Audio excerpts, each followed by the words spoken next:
and we feel betrayed. We were raised to lose the race.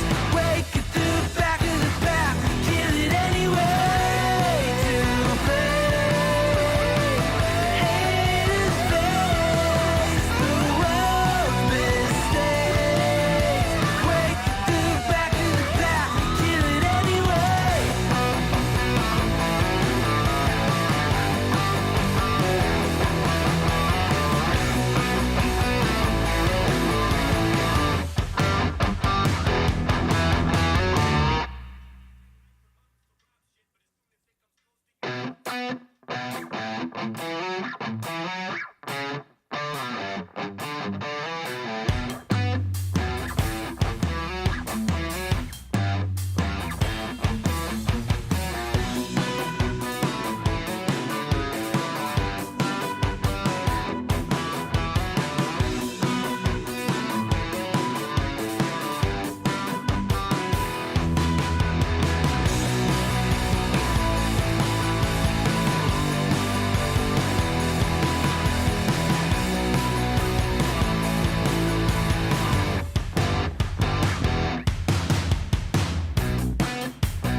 Yeah, I couldn't stop covering it. That was actually pretty good. I couldn't quit it.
What's up, everybody? What you think about when you're born into a fire? Let them burn it out. Sell them to the richest buyer. They wanna let the world decay. They tell us lies and fade away, fade away. We feel betrayed. We were raised to lose the race. Wake it to the back of the pack, kill it anyway. Listen up now, because we're never dropping out. Beat the odds, beat the big house. The brains are bigger than the doubt. We've been thinking for ourselves, never let the truth fade away. Uh-oh. Than ourselves, we won't let the If flat earthers start chasing, I think you're supposed to run and jump over the wall. we feel betrayed. We were raised to lose the race. Wake it to the back of the pack, kill it anyway. To play,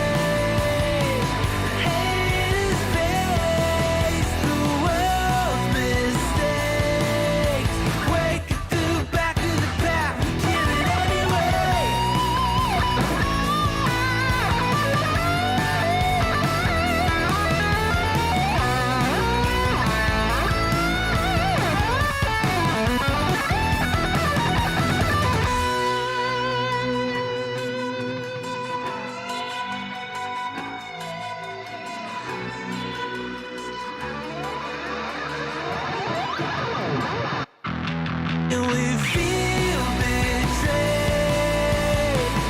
We were raised to lose the Right, so there's a couple updates I had to do earlier, so be advised, not everything might not go super smoothly, but at least it's not the Friday show, right? It's just hanging out. I did just publish a video on YouTube if you get an alert for it, and on Rumble, but it was just telling people we were live here, they should come join us. That was an idea we had, maybe to get more people to come over here. We'll see if it works. I don't know. Here we go. Let me kill this music. We'll play the intro. What do you think about it? Oh, it was perfect timing. Look at that. Look at that. Come on, Intel lady. Give it to us. Hey, everybody. It's Kim Cold here. Listen up. You guys are really mad at me because of my last broadcast. I disclosed a God dream where we were all instructed by God to subscribe to Cold Beer Confessional channel on Rumble and BitChute and Twitch and YouTube. Listen, it's not my fault. I Call have him to an disclose asshole. what I'm told by God. So don't get mad at me. If you want to do something about that, the best thing you can do is go into the comments section on his YouTube channel. Just imagine these guys are you guys going into the Will Bird's comments section and saying things like, your channel is trash, your sunglasses look ridiculous, you're not a real patriot, or, your wife can do better, just anything like that. And for those of you saying that actually that will help his channel because it will bring more engagement and it'll help the algorithms, I've already run this past Uncle Teshy. Uncle Teshy knows about algorithms, okay? There is nothing Nikola Tesla is more expert at than YouTube algorithms. And if he says it won't affect it, then it won't affect it. So I strongly suggest that you guys get into the comments section and call this guy an asshole. Call this guy an asshole. Thank you guys very much. I'm Will Bird. This is Cold Beer Confessional. We're just hanging out tonight. Got a couple things I want to talk about. Thank you for joining us. Thanks for coming over. If you come over from YouTube, we appreciate it. That helps the show more than you know. I saw someone said that the Twitch app the Twitch app is available on Apple TV. It is. Twitch had a falling out with Roku, so there's ways to watch Twitch on Roku, but it's like you have to use like a different app, and they delete them ever so often. Like it's not supposed to be on Roku, but you can do it. I've set it up before. But like every 6 months, they'll like get rid of the app because it's like a pirated app. It's not the official Twitch app. So they'll take it down. It's kind of aggravating. But either way, thank you guys for joining us. I appreciate it. Thanks for coming out and hanging out with us. We are live exclusively on Twitch. Replays go up on YouTube and Rumble the next day. Trying to think what else. That's for Monday and Wednesdays. Friday's show is broadcast basically everywhere. I use Chromecast. Yeah, that's really good to do it. Chromecast works really well. I got one for my dad. I'm trying to think what else is going on. Phil's got some stuff going on tonight we'll probably talk about in a minute. There's some other funny stuff going on. I think Kim Kukich is having a little bit of a meltdown calling people gay Nazis from Kenya. So that should be good. We got a few different things. Either way, thank you for joining us. If you're a patron, you can't say you didn't get your money's worth after last night's show. So I decided to open the Patreon show to all levels of Patreon and Twitch subscribers. And the show ended up being like 5 hours long. Now, Twitch subscribers don't get replays. It's just not something I can do. Patron subscribers do. But, man, it was over a 5 hour show. It went to like 3 a.m. on this crazy lady that Mariah found on the internet. It was actually pretty good. So if you have a chance to go back and watch that replay, you're more than welcome to go watch it. I'm sure we'll end up covering that lady again in like a free show. But we did find her arrest video, which was pretty interesting, and our YouTube channels. That was fun. Let me change the screen around. I don't like being on the big screen.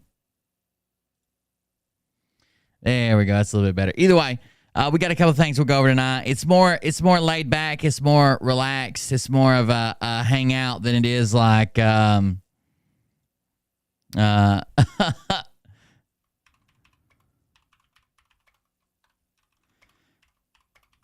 on just a second. Distinguish, is that a word? between the two as it is. All right. Yeah, we got some stuff to go over. Destiny. I don't know if you guys know this. Destiny, the big streamer who's, I guess he's socially very liberal, fiscally very capitalist. A lot of people don't get along with or whatever. Destiny's streaming on Rumble now. Nick Fuentes is streaming on Rumble now. There's also a very new streaming app called Kick, K-I-K, I think, or K-I-C-K, maybe it's K-I-C-K. It is basically a direct copy of Twitch. It's not even a trying to pretend to be its own thing. But yeah, I guess Destiny got a deal. I don't know what he got paid, but Destiny got paid to go to Rumble. Some Rumble exclusives, some Rumble just multi-streams or whatever. And in that Destiny video, you know how I said, I can't believe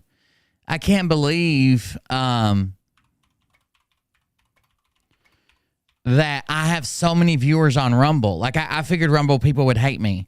But Rumble was honestly our biggest platform. I wish more people would come over here to Twitch, but like some nights on Rumble, we have like 300 or 400 people, more than any other platform, more than all the other platforms combined a lot of times. And I figured they would hate me. So Destiny talks about that because his numbers seem like they were skewed. The problem is they can't be messed with too much. And the reason they can't be messed with too much is because Rumble's a publicly traded company. So if they found out like they were messing with the viewer numbers or some shit, they would get rid of them. I like Rumble better. Yeah, sorry, I can't make any money there unless people are willing to do something else. I just can't. It doesn't support the show right now. The ad revenue is so fucking low. Anyways, my numbers were always up. And people were talking about the view numbers are skewed. That they're manipulating. They're not manipulating, okay? They're not manipulating it. And the reason they're not manipulating it is because it's a public traded company. If that stuff, thank you, Justin, I appreciate it. If that stuff got out to the public, like they would fucking throw the CEO like under the fucking jail, right? You can't manipulate numbers in a publicly traded company like that. Now, if it's privately, they could probably do some kind of sketchy shit and people wouldn't, not a whole lot of people could say anything. But because it's a public traded company, they gotta have some transparency there. So Destiny ends up having an interview with the Rumble CEO. And I guess what he gets out of it, Rob P actually sent me this video. What he gets out of it is that they hold a viewer. So there's these things called, the way they know that a viewer's viewing is called a token session. And the reason that you can't have my stream opened on like 100 Chrome tabs and that counts as 100 views is because a token is locked to basically like your IP address from your computer or phone or whatever you're on. Not your internet, but like the device you're on. So you could open me on 5 phones and that would be 5 views. But if you open me on one phone 3 different times, that's not 3 views, okay? And I guess not a whole lot of other platforms share this information. But what they claim is like, okay, when someone shows up and starts watching the live stream, I don't know how long they have to be there to count as a view. Maybe they just have to be there at all. They hold that token session, which means they came in as a unique viewer, a token. They hold that token session for 5 minutes. So what that means is, I'm just explaining this to you because I just learned it. It probably won't affect any of y'all, but what that means is, let's say on minute 1, 100 people come in as soon as I start streaming. So we got 100 people. On minute 2, 100 people leave and 100 people come in. Okay? So on minute 2, the first 100 left, the second 100 come in. On minute 3, the second 100 leaves and the third 100 comes in. Minute 4, 100 people leave, 100 people come in. Minute 5, 100 people leave, 100 people come in. Because they're holding that token for 5 minutes for viewers, it would show that I had 500 live viewers. Even though on minute 1 I only had 100, minute 2 I had 100, minute 3 I had 100. They hold that session open for 5 minutes and count that as a live view. Now, is that out of the ordinary? Not exactly. I've heard of longer extended session tokens. I don't know what YouTube's is. I know on YouTube you have to watch for at least 30 seconds to count as even initiating a view. But I don't know how long they hold their session tokens. But so it's 5 minutes they hold it. Now, that's a very extreme case. That's not, you're not going to have 100 people join, 100 people leave every minute. But like, say this. Say you had, when you start the live stream, you had 200 people join and 30 of them, or let's say 50 of them clicked on it by accident. And then in that 5th minute, you have 200 people join and let's say 50 of them clicked on by accident. That would show us 500 views. Really only had 400. See what I'm saying? It's hard to figure out, but whatever comes in and so like if you come in and leave instantly, it'll still show you as one of my viewer numbers for 5 minutes. And after 5 minutes, if you don't, it'll drop you off the thing. I don't know how long. I would like to know how long everybody else counts them for, and is it comparable to other platforms? So that's what Destiny got out of the CEO. Now again, Destiny was offered a deal to stream there, so it really doesn't bother him. It doesn't matter if anybody watches him, you know what I mean? He's getting paid on a contract, whether people show up or not. So he signed deals with Kick and Rumble, Kick, Kick and Rumble. So it doesn't bother him or not, but he was just surprised by how many people showed up because he already had I think he had 20,000 people watching him on YouTube. He opened up Rumble, had 25,000 people watching him on Rumble, which is basically double his audience. Typically for a live stream. And then when he shut down YouTube, it was still showing 27,000 or so. I mean, it's insane numbers that Destiny gets. But I guess that's just part of it. But he did sign I think he said he signed a 2-year contract for Rumble and he was on a 3-month period with Kick just to try it out. And then he was supposed to do 8 Kick streams a month.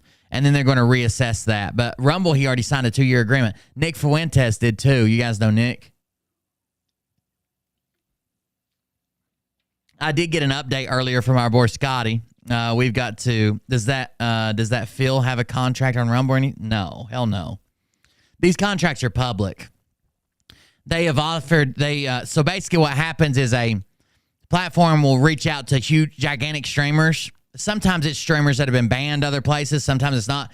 Destiny and Nick both are known for their kind of hot takes that get them banned from platforms. Destiny's banned from Twitch. Nick Fuentes is banned from everywhere. But Destiny's on the left. Nick is on the far right. I think it's good they got Destiny. No platform wants to be the place where people go when they're banned. You know what I mean? They want to get some people that are not banned from things. So they reach out to them and stipulated some type of deal. Stream here exclusively 10 times a month, and we'll pay you, I don't know, $10,000 a month. I don't know. I don't know what the details are. But no, these deals are all public. And Rumble might actually, now that they're making deals with people, they might actually have a run at doing something against. Don't get me wrong, Twitch has deals with people too, but YouTube does as well. They might actually have a decent chance at standing up to YouTube and Twitch, which would be cool. I mean, we need more diversity. I would love to stream on Rumble. If I might even shut down my Twitch and go to Rumble if they did some integrations with the API. If ad revenue got a little bit better, if chat got a little bit better, where you didn't have to scroll down to chat and shit. There's just a bunch of little things. I did find out I could now add moderators, so I've only added one so far because I think I'm waiting on everybody else's name. Oh, there's one. But yeah, I did find out I can add moderators finally. So I'll be working on that in the background. That's what I'm doing. I'm copying names right now. I made all the mods send me their name without misspelling it or blah, blah, blah. Everybody sent me something I could copy except for Miss Priss. She's just fuck it. Miss Priss is fuck it. I don't even care. I'm going to send him a screenshot and make him type it out. Because Miss Priss does her own thing, okay? And I'm about tired of listening to y'all talk shit. You understand me? Leave her alone. So I can't add moderators now, and I didn't even know this. I guess somebody at Rumble was watching my stream and was hearing me like complain about not having moderators because I got a Twitter message that said that it was like I don't even know how to get to it. Like unless you have the link or just guess the link, I guess. You can't get to this page. I've never seen it before, so it's very weird that it was even a thing, but it is. And I found out how to add moderators finally.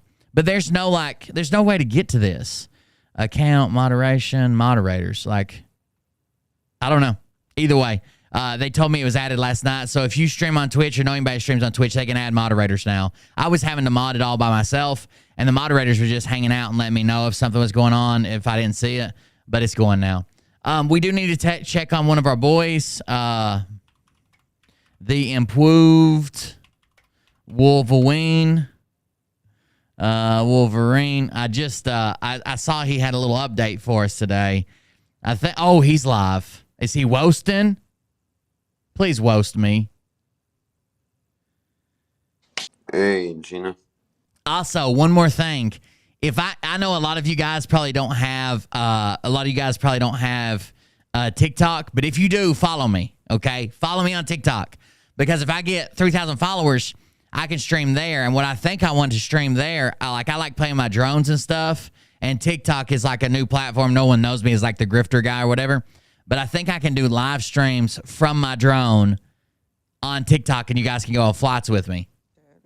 Don't ask. I make jokes and stupid shit too, but Talking him out of it, it was not working. this is the woman he cussed out the other day for not talking to him while he sweeps. I don't know.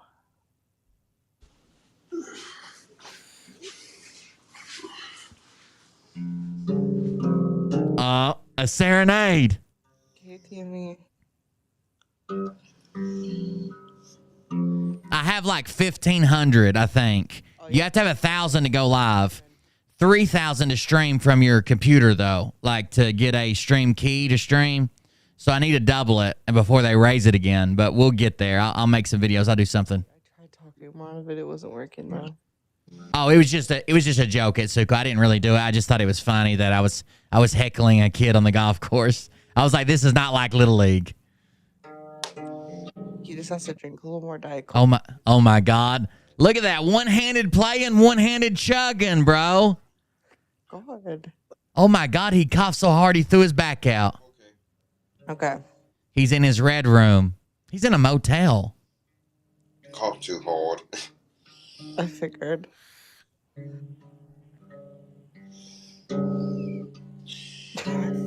Then go to the bathroom while you I think. Oh, now he's got to go to the bathroom. Awesome. I think the guitar grew a little bit or something. It looks larger when he's resting his breast on it. I don't know. Oh, we got to wait for him to come back and then see what happens here. I just don't understand this dude. No one does, bro. No one does. Do it. Don't do it. Go get Scotty. Someone said he definitely shit himself from coughing. He coughed too hard, then had to go to the bathroom immediately. That's why I said, oh, cool, because I kind of feel... I'm thankful I have a form of alopecia. That's right, Kimberly. Is he naked always? Heather in a little. He just got started playing the guitar. I don't want to get him mad. He went to wipe his ass where he coughed so hard. Dude's now taking a shit. Well, he finished the shit when he was coughing. He's wiping now. Yeah, Ticker, he is. What's the guitar smell like? We wipe. Somebody put we wipe. You didn't get it all. We wipe. No, they didn't paint their house. He's in a motel. Those are motel lots. 5 to 323. You're in the lead. Oh, good. All right. He doesn't really know any. Sure, son, if you want me to. So he's raising $900,000 They asked if to because he's a traveling musician if we could sing. who just got his first instrument yesterday. We give the viewers what the viewers want. These people that are around him are kind of like T-Rob, he has a lot of good friends, actually. But I appreciate. they're kind of shady to me. Like I feel like even though he's taking advantage of people, I feel like they know they're taking advantage of him. And when me and the moderators went into his live chat one time, they banned any woman he talked to because he's obsessed with them. And you think they wouldn't want him obsessed with them. They do. They do. They just started banning women. Score. Let's hear Scotty. One hand on the guitar, one hand chugging that Coke. Thank you. Robert. It's a lot of work, man. Yeah, he definitely is. Oh, you're picking with the wrong fingers, buddy. We love Scott. He's an amazing person. Thanks. Yeah, T-Rob, you must have missed it. I was with Scotty before they didn't let him talk to me, so I couldn't talk to him for a little. Oh, they didn't let me talk to him. His dad's doing really good. Thanks, Dad. Someone just said, "What in the goblin?" Cowboy hat, Scotty. Ah, cool. Yeah. Yeehaw. Thanks. Play us something, Scotty. Oh, his strap broke. Nope. It's you won. Did you gave your shout outs? Oh, here. Strap broke. Thanks for reminding me, Scott. Thanks to Dak, Lil Dookie Drip, Chrissy Smith of 7, JT Everly 09, Philip Blocky 1, NYR Kevin, Tammy Michelle 1, Jake from State Farm 5551, and the real Wobo Cop. The real Wobo Cup. Give me tablets. Yeah. Go skip. Woo, we won. I mean, don't get me wrong. Some things I will do in the comments, you know. The Forbidden Lick, Stairway to Heaven. I just want to hear him play, and she shut the fuck up. I'll be the first to admit it, though. He has a GoFundMe for $900,000 so he can travel the world and play his guitar. But he just bought his guitar a day ago, and he's never played the guitar before. He calls himself, the fundraiser says, support a traveling musician.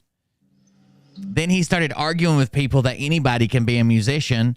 They just gotta get the guitar and get the money, get $900,000, then get the guitar, then learn how to play. Duh. Thorn. Every rose has a thorn. Exactly. Thank you guys for joining us. We're fixing to just go to his page. There is some updates we need to get through. Something about German cockroaches. Hey, Scotty, do you know how to play Twinkle Twinkle Little Star? He can't play any songs. I don't know that. I don't know the with the guitar. Oh. Hey, Chipoppy. Maybe just strum and I'll just sing it. All right. All right. Okay, here we go. Duets. Ready? Yep. Twinkle, twinkle, little star, how I wonder. She's drowning him out. Shut up. Up above the world so high, like God. He's not holding any. Sky. He's not. Twinkle, twinkle, little. He's not holding any.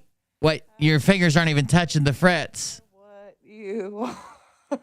Scott, you're just sliding your hand, but you're not even touching the strings. Smoke flick. Oh, we better retire, guys.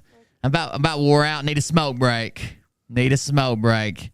That was Scott Wadgers, everybody. Round of applause for Scott Wadgers, please. It's about time.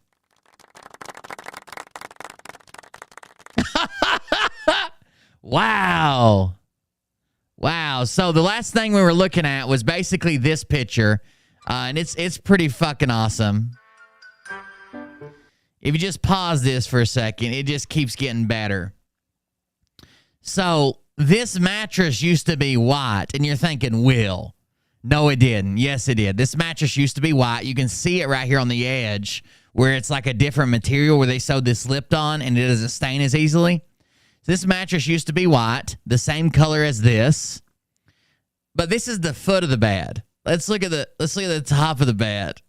Oh, Scotty, bro, dude.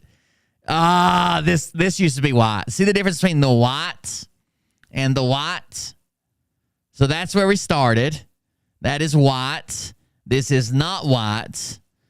No, nothing. No, there's a very worn filth path from the few areas he's allowed to step in his room, and it's covered with Amazon boxes he bought from toys from fundraisers that he didn't actually give to the charity. So that's always good. We went through that one. We did that one.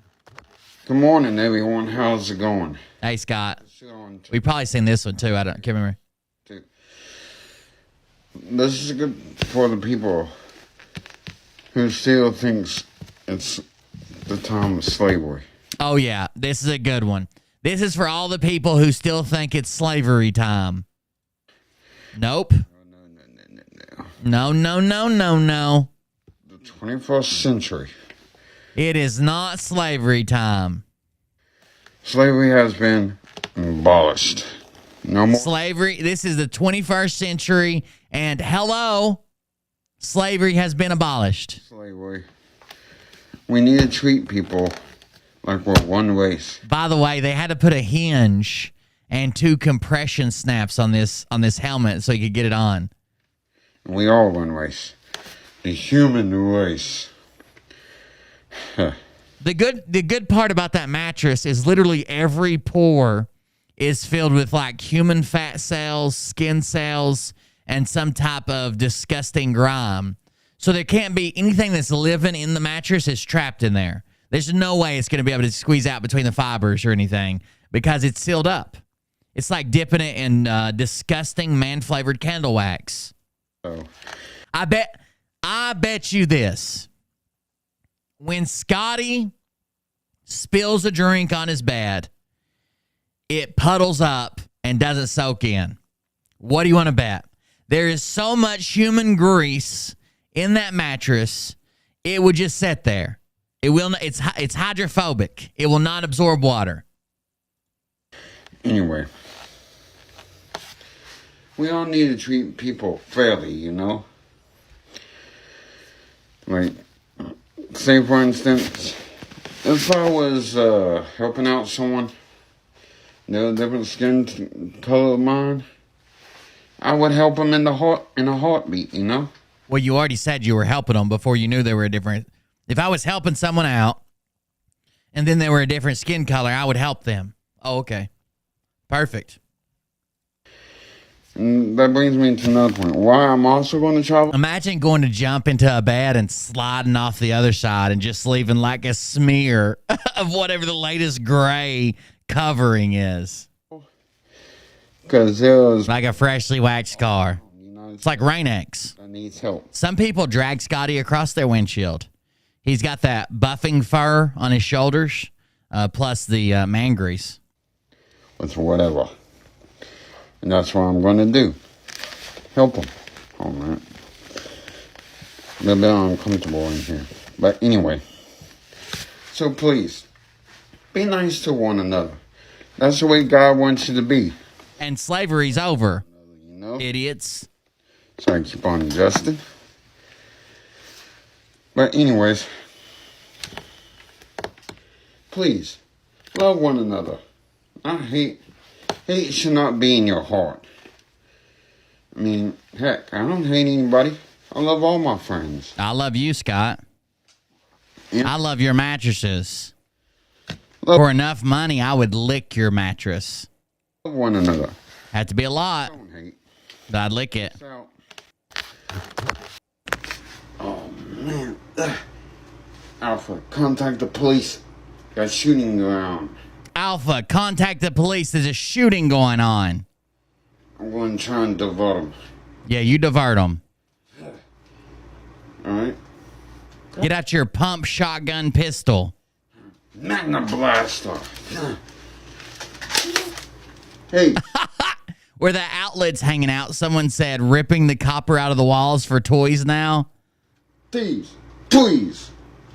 Working with the police. Whoa. He says, thieves, please. Working with the police. Then he just starts shooting them. Do you feel lucky? Do you? Punk.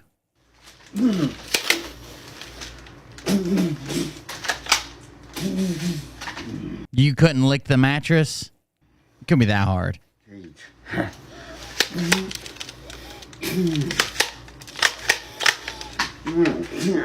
All right. Now. Now what? Sword fight me, huh? Oh, no. Some guy walks up to you in a dark alley and asks you if you want a sword fight. He might be talking about, and most people aren't carrying around swords, Scotty. Unless you see a fucking fully visible scabbard or sheath. I think you just want to say no sword fighting for me. Thank you. Magna Saber.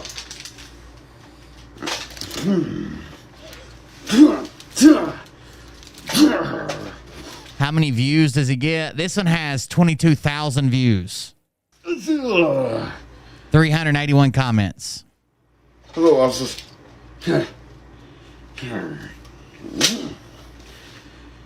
Teleportation.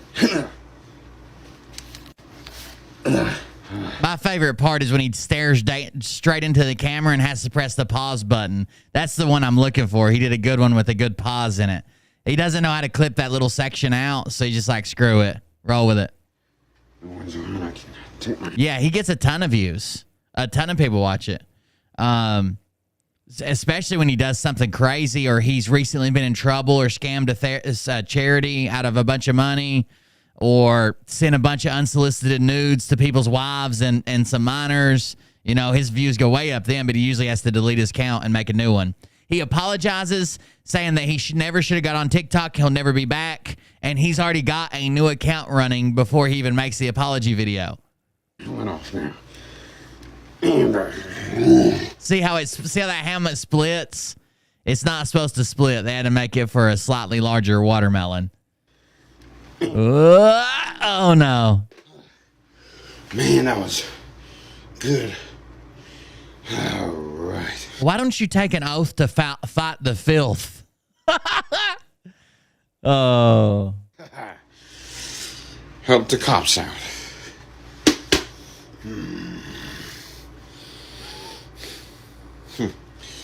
They'll get their just desserts. Imagine getting that hotel room Scotty's in right now after Scotty's done with it. What's up, you guys? Get rid of being power hungry. It's for all those people out there, you know, like power hungry or whatever. Look, slavery's over. And 911 dispatchers, I feel your pain. And I've never had any power. I am hungry, though. I can already imagine this one. I know it's Ollie, but I suited up for this. This is what I'm going to do. Split my helmet so I can take it off. This video goes to people who are power hungry. I mean, You know, Scott used to be a CEO of a Fortune 500 company. He used to snap, and he wouldn't even have to say the word jump. People would just say how high when he snapped. He would burn $100 bills to heat his home in the winter. And he just left it all behind. Because it's not right to be power hungry. they want all Not even the power from Tiger Zord. the power, you know? I used to be like that. But now, See? little power as possible. Yeah, I'm not going to be power hungry no more. Nah. I don't even think you have a power of attorney. If I don't have any power at all, I don't care. I mean, I'll follow whoever, you know? I mean, as long as they're nice to me, respectful to me, I'll be the same. Nice and respectful to them. That's right. Good job, Scotty. Be mean and be disrespectful to me, no, I'm going to have any business with you. No. I'll make you sleep in my bed. Somebody's going to get that hotel room when he's done with it, just so everybody knows. And he brought a portion of whatever he's greasing his bed with on his back. I mean, oh, I didn't think about that, Dan. I wonder if he's only going to be a normal ranger now. Go, normal ranger. I'm planning on going on a trip.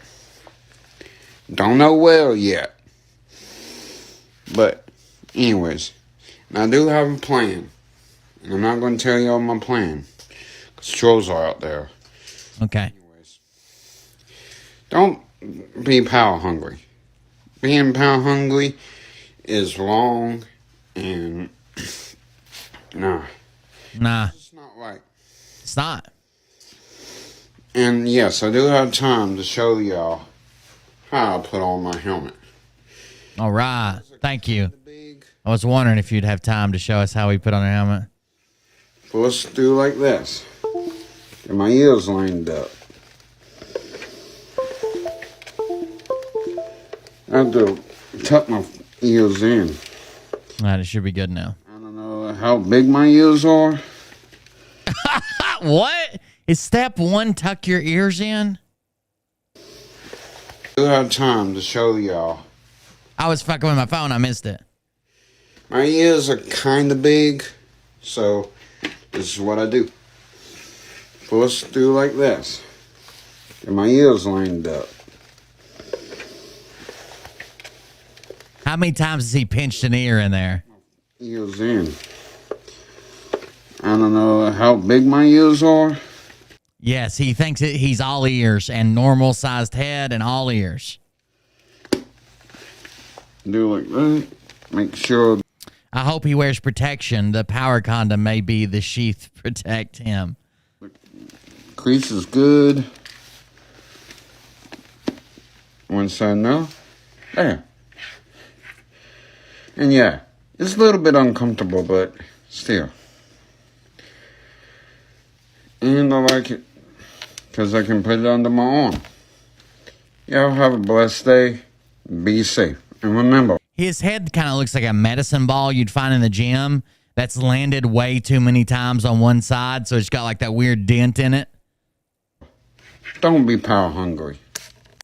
Don't be power hungry, guys. You fucking retards. Don't be power hungry, chat. I'm tired of it. I'm sorry, Zordon. Oh, here's one. All right. Listen.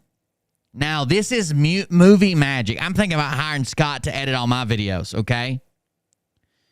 See if you can even tell where the cut is. I can almost guarantee you won't even be able to notice it.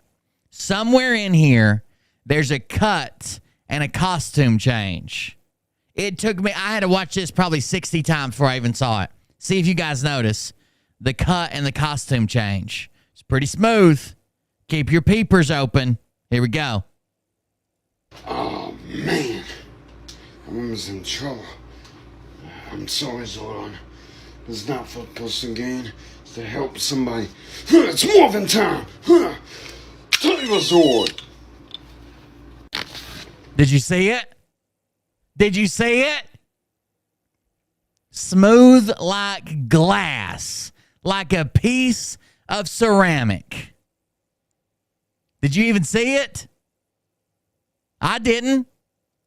Here we go. One more time. For those of you that are just have average eyesight, we'll try. Listen, it's going to look like a blur. I don't think your eyes can refresh at a rate that Scotty can cut and stitch this together. It's just going to be one blur. It's never been successfully paused on. So here, try to stick with it. This isn't sped up in any way. There's no video manipulation. It's just amazing editing. Tiger Zord. Boom. Boom. I mean, when you got a gift, you got a gift. Stop right where you are. Oh, yeah? You have Saba. That's your own. Oh, when he does the weird voice that you can barely hear, that's every other character in his skit. So, like, when he's like, "Are you ready, bad guys?" Then he goes, "Well, you have Saba. Are you going to sword fight us?" I'm a multi-ranger and I have a gun too. Oh, guys, he's got wrong. The voice you can barely understand on top of the other voice that you can understand just slightly better. The slightly worse voice is the bad guys. So hold on, we need to make sure. We need subtitles or something. Some of them in red, some of them in blue, something. Where you are? Oh yeah? You have Saba. That's your only weapon. You have Saba. That's your only weapon. Why does he rarely wear a shirt? Well, I mean, you've seen where he's keeping his body butter in the mattress. He's got quite the collection. Would you want to soak it up in a shirt all day? No, of course not. You just let it build up until you can, slide across the edge of the bed like you're cleaning the bottom of a spatula across the rim of a pan. Okay? Don't be silly. Nah. I'm a new Blue White Ranger. I can morph and also call upon other Ranger weapons. Like what? Like this. Like what? That was a bad guy again. Magna Blaster. A pump pistol. You just want to leave her alone right now? Wait. Where'd the woman come from? You were just talking to one guy who sounded a lot like you, but we could just barely hear him. And then he says, you might want to leave her alone, okay? I got a sword fight scheduled with that special lady. Alone right now? Or for good? Because that's not right. Bullying her? Mm-mm. Okay. No. No. You want to try that again? Okay, I'll leave alone. Thank you, Ranger. You're welcome, ma'am. You want to see one of the coolest things I've ever been sent in the mail while we're doing this? I just saw it out of the corner of my eye. You want to see it? So you guys know, I don't know if she's here tonight, but you guys know who Betsmo is. She likes watching the gaming channel. She's from the Netherlands. She custom made me a present. I have a custom teddy bear in purple that has CBC on his chest, black and white CBC. And of course, he got black on his feet, black nose, black eyes. But it's also got stitches all over it. Isn't this a cool teddy bear? She made me this, and she made the kids something and Mariah something. And she made Mariah's niece something. It's pretty sweet, ain't it? In my colors and everything. I know it looks darker than what it is on this camera. I guess I got the brightness turned down, but it's pretty sweet, ain't it? It says CBC on its belly. It's like my own special Care Bear. Thank you very much, Betsmo. I appreciate it.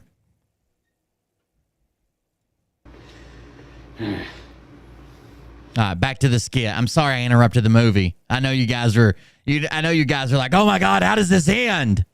He shotgun pistoled one guy, and now there's some woman that still hasn't appeared. Go ahead, Zoran. Good job, Scott. I'm proud of you. Well, that's the bad guy's voice. Why is it coming from your wrist? Good job, Scott. I'm proud of you. I love his alternate voice. Good job, Scott. I'm proud of you. Good job, Scott. I'm proud of you. No personal gain. What? Just no personal gain. No personal gain. No personal gain. No personal gain. No personal gain. No personal gain. No personal gain. No personal gain. Now person again. Good job, Scott. No personal gain. Is that what it said? Right, Zon. Just trying to help people. We're almost at 300 subscribers. You guys are wild, gifting all those subs and shit yesterday. Thank you. I'm proud of you. I am too. You're about to fuck around and make me popular on Twitch. Then we will get run off. Then we will be over on Rumble. Thanks, Alpha. No puss, no gain. That's right. Banking Tree. I don't know if you guys know this, but Banking Tree actually financed all the Keebler elves.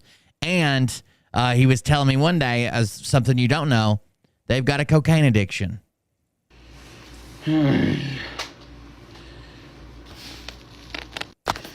Oh, man. Someone said, can you imagine Scott in a thong? If by imagine you mean scroll through my phone and see the illicit photos he took of his his undercarriage, and sent them to a 14-year-old girl, and then imagine that there's a small piece of material covering his nether regions, then yeah, if that's what you mean by imagine, sure.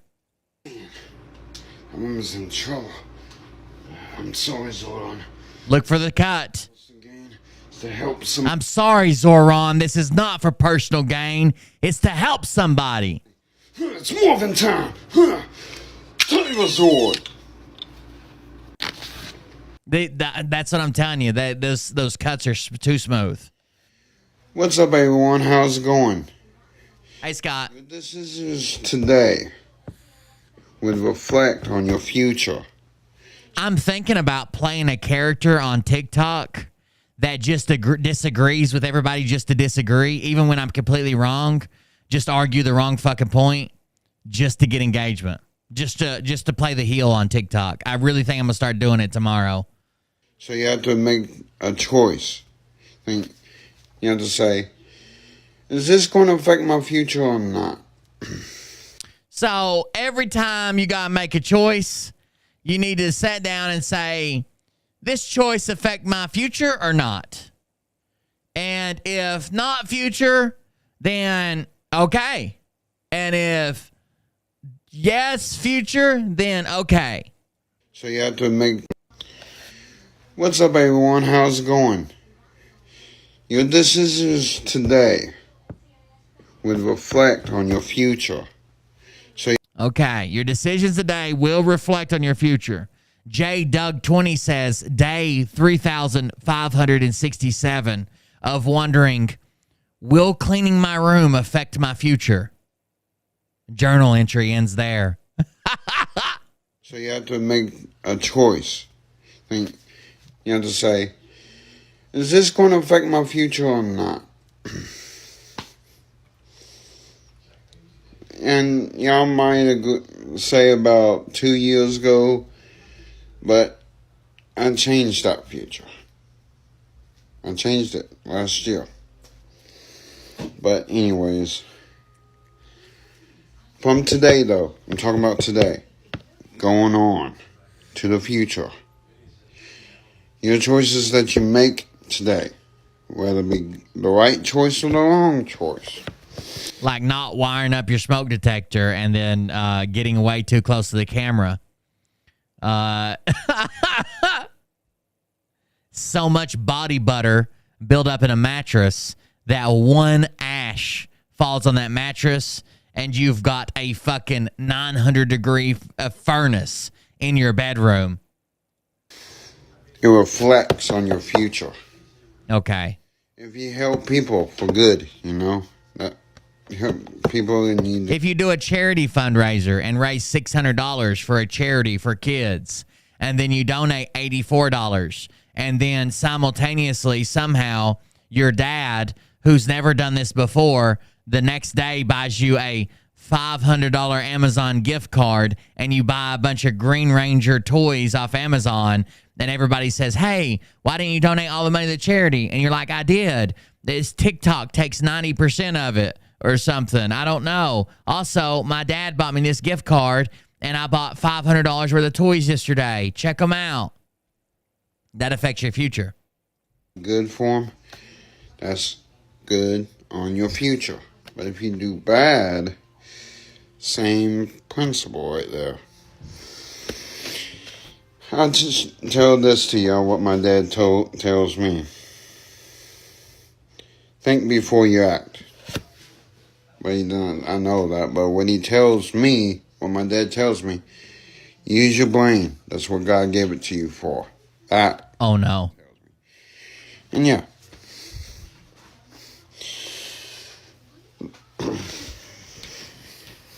But anyways, I just want to share that with you. Peace out. Clearly he's never heard that inspirational speech that's like, get up every morning early and make your bed. Start off with something easy you know you can do, get an accomplishment under your belt, make your bed.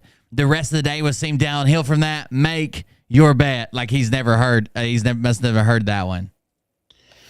Use your brains. That's why God gave them to you. Use your brains. What's up, everyone? How's it going? Your decisions today. Your this is the day. How's it going? Your decisions today. You're the scissors today. If you're running with the scissors today, you'll end up in the emergency rooms tomorrow. Don't run with the scissors. Would reflect on your future. So you have to make a choice. God, Scotty, dude. Before I found out that's bad acid belt. What? The bad acid belt. Before I found out like Scotty was scamming people, I used to just watch him. I've watched him for like months and months and months. Then when he started sending the unsolicited pics, especially when I found out that a couple of minors got it, and then one of a guy that was really trying to help him, his wife got it. Then he deleted. He cussed everybody out, deleted that account, came back on a new account, apologized, deleted that account, and then started a new account. And then people were like, Scott, we know this is your new account. Like, you're obviously on it. And he's like, no, it's not. That was a different guy. I knew. I was like, oh, well, we're going to have to say something. I don't know what to say. We're going to have to say something. What is the bad acid belt? I grew up in the bad acid belt. So a lot of bad acid would come through, and then next thing you know, everybody would shave their legs, the next week, men and women. And you're like, well, what the fuck happened? It would just shrimp up your genetics. So, you was kind of swirling a little bit, and everybody would do something weird after. Or everybody would shave off their eyebrows, or, I remember one time some bad acid came. A lot of shaving stories. His dad started wearing eye patches after that. And you knew who had done the acid because you knew, the next week everybody's fucking out there just pirating, just freelancing. And I remember one time this girl, what was that gal's name, man? Christy. Thick Christy, they called her because she was exactly as advertised. And she, okay. You could find a titty anywhere on her. You could. That is Scott. About 90 titties, in a tight shirt. And we were at a party, and we had this group we used to do some acid with, and, she took a couple hits of something, and then she got scared. She got locked in a room. She wanted to be in there. And we didn't lock her in, I don't think necessarily. But she stayed in there and we stayed outside. And people would go in there and pour kind of warm water on her. And she, was it right? Was it wrong? Who knows? I mean, everybody in the whole fucking house was on LSD. So it's not like, we could have thought we were making tea. We could have thought we were making soup. We could have thought we was making human soup. I don't fucking know. But I remember going into a room. And pouring warm water on her. We're all scared, thinking there's like a bear in there, and it's just Thick Christy in there. And the lights are out, and you can just see her eyes. Because when somebody's on acid, bruh, their eyes are running about 45 watts each. So you just okay. At a distance, and we go over there and just pour a little bit of warm water out of a cooking pail. Just like a macaroni pail.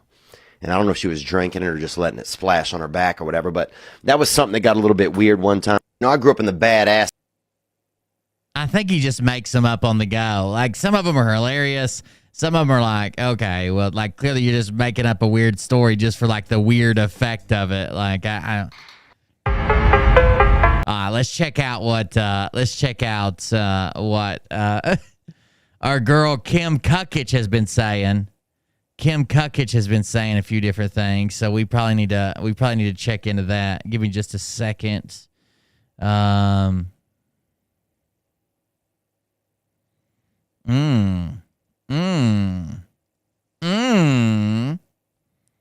Look out. What is this? 10 abstracts. 3/21/23. Recorder of deeds. Sorry, I got a document. I'm reading. Oh, Philco Investments, LLC, a Pennsylvania limited liability company. Huh.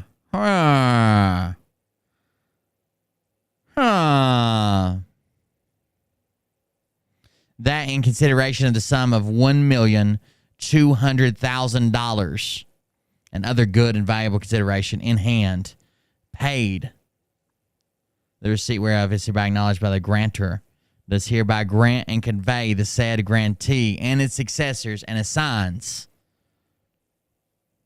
Mets and Bounds description, Lot 1, 500 Scott Street subdivision.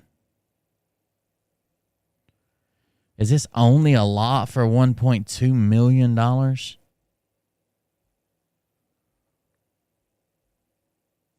For real?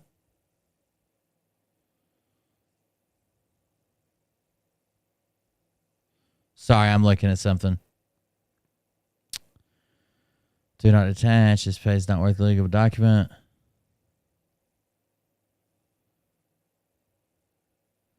Beginning at a drill hole found a northerly right of way line of a 50-foot wide city road known as Scott Street, situate in the city of Wilkes-Barre, county and commonwealth aforementioned. Okay, let's do this. Scott Street, Wilkes-Barre,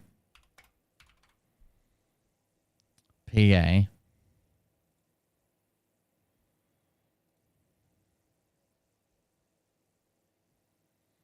Where's Scott? Okay, Scott Street's right here. It's a long-ass street. Okay, it runs all the way from there. Oh, that's Scott Street, too. Well, I guess it all combines right there. That's not Scott. That's not Scott. All right, this way. This way it turns into Mill Street. It goes this way. Scott Street, Scott Street, Scott Street. How far does this street go? Okay, all the way to Main Street. Got it. 50-foot wide city road known as Scott Street and the city of Wilkes-Barre, county and commonwealth aforementioned said being the easterlymost corner of Robert F. and Maria D. Brannon as recorded in Luzerne County Deed Book. Let's turn on some layers here.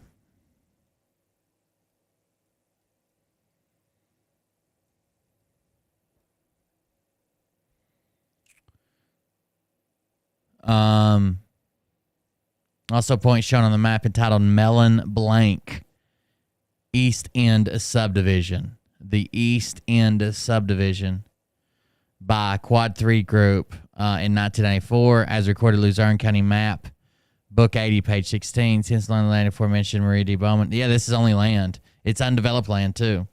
North 21 degrees, 39 minutes, 10 seconds. West 121 degrees and 700ths. West 120 22 degrees and 7 seconds. Hold on.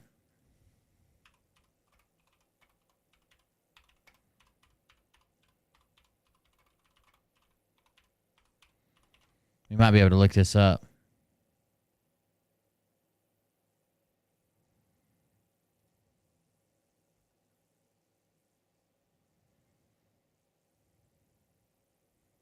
We got minutes and seconds, so we should have we're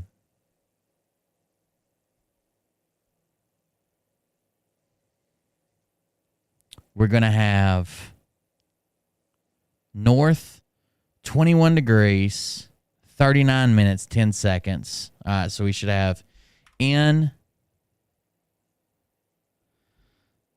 39. I don't know if I can make can I make the degree symbol on a computer? 39 degrees. I'm sorry, 21 degrees. North 21 degrees. 39 minutes. 39 minutes 21. I'm sorry, that's not 21, is it? What was it? 10 seconds. And then it's west 122 and 700. Oh, no. And west.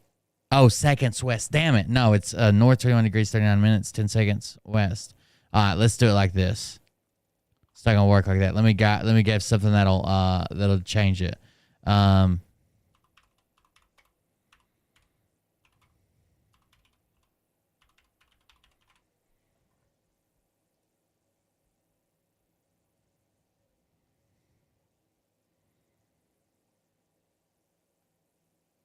Sorry. No, okay, north. It was north. I got it now. I got to convert it. North 21 degrees, 39 minutes. North 21 degrees, 39 minutes.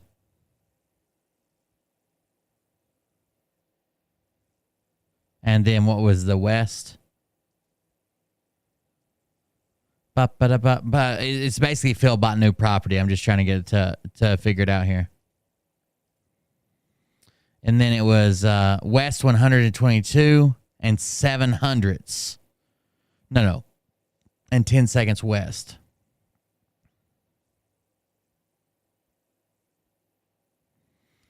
(21 degrees, 39 minutes, 10 seconds west.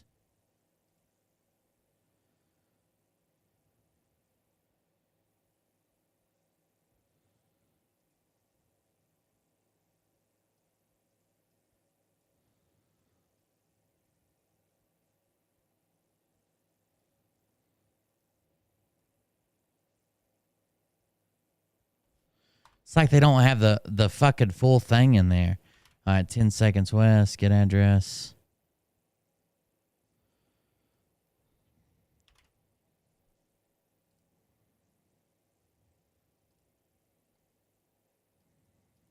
Sorry, I'm working on it.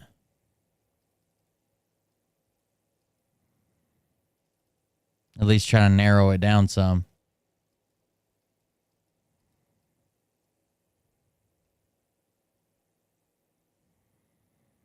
I got an area close. What else do they have in here? Partial land in the city of Wilkes-Barre, County of the Zion Commonwealth, 1,200,000. Acknowledges does hereby grantier. It's in the Book of Deeds. It's 50 foot wide. A drill hole found on the northerly right of way of a 50-foot wide city road known as Scott Street. Situate in the city of Wilkes-Barre, County and Commonwealth, aforementioned, said also being easterlymost corner of Robert F. and Maria D. Brannon, as recorded in the Luzerne County Book. Also, point shown on the map entitled Melu Bank East Subdivision. Mellon Bank East End Subdivision.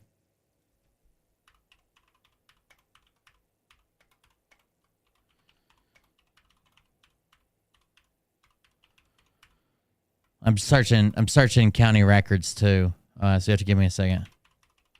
I'm not looking at chat if you're trying to tell me something.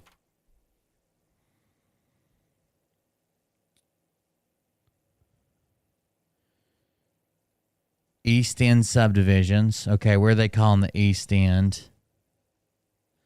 Okay, I see the East End.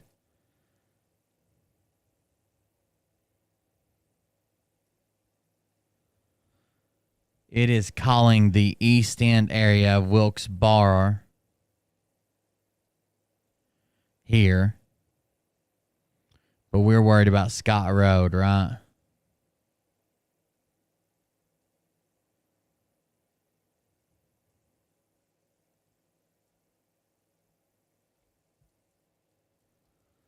East End is all the way from this island here. No, wait. This island here. East End is all the way from this island here, runs all the way down to Spring Street and Mundy Street. So it runs all the way down to this street right here. So let's do this again. Scott Street in Wilkes-Barre.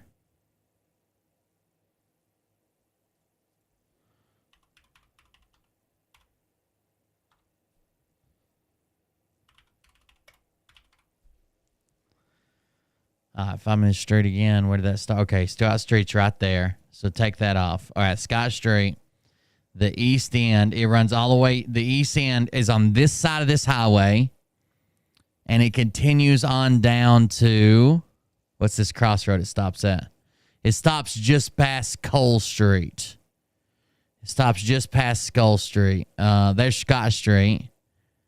Scott Street right there. Okay, Scott Street makes a weird turn. Scott Street right there joins Spring Street, correct. Scott, it's got to be right here somewhere. Scott Street basically ends here. The east end is only on this side. It's got to be right here somewhere. Let's see, is there room here for a subdivision somewhere? The east end neighborhood is only on this side of the fucking interstate of Route 309. Only on this side of it. But it's saying Scott Street continues on. Let me see. It says Scott Street comes down here and then continues on. Oh, right here is what we're talking about. Okay. Now we're getting somewhere. Is there room for a subdivision here? It looks pretty fucking full, don't it? At least it does to me. Damn. And when Scott Street hits North Pennsylvania Avenue, that's the end. That North Pennsylvania Avenue is the end of that. It's done. That's out of the east end. So we got a little bit of grass there. Because we're talking about undeveloped lots. Lot 1. You know, there would have to be quite a bit of land to build a subdivision. But usually those parcels are like, people make a lot of money off of them because you buy them up from a developer when he's planning on building a bunch of houses. And then the value is not great because he hasn't built any of the houses yet. But then once the neighborhood gets built up and it's pretty nice, maybe here and all of this, you think? That's the only place I could find it at. Can't go past Route 390. All right, let's look at some more description. Sorry, we're detectiving.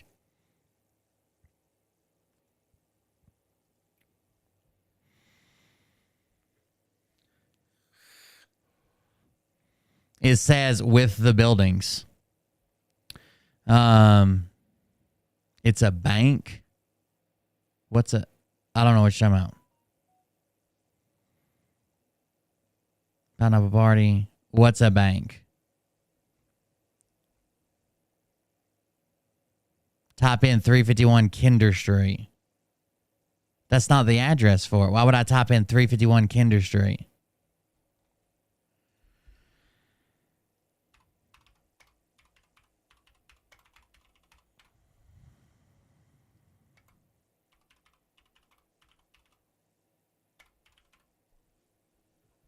Okay.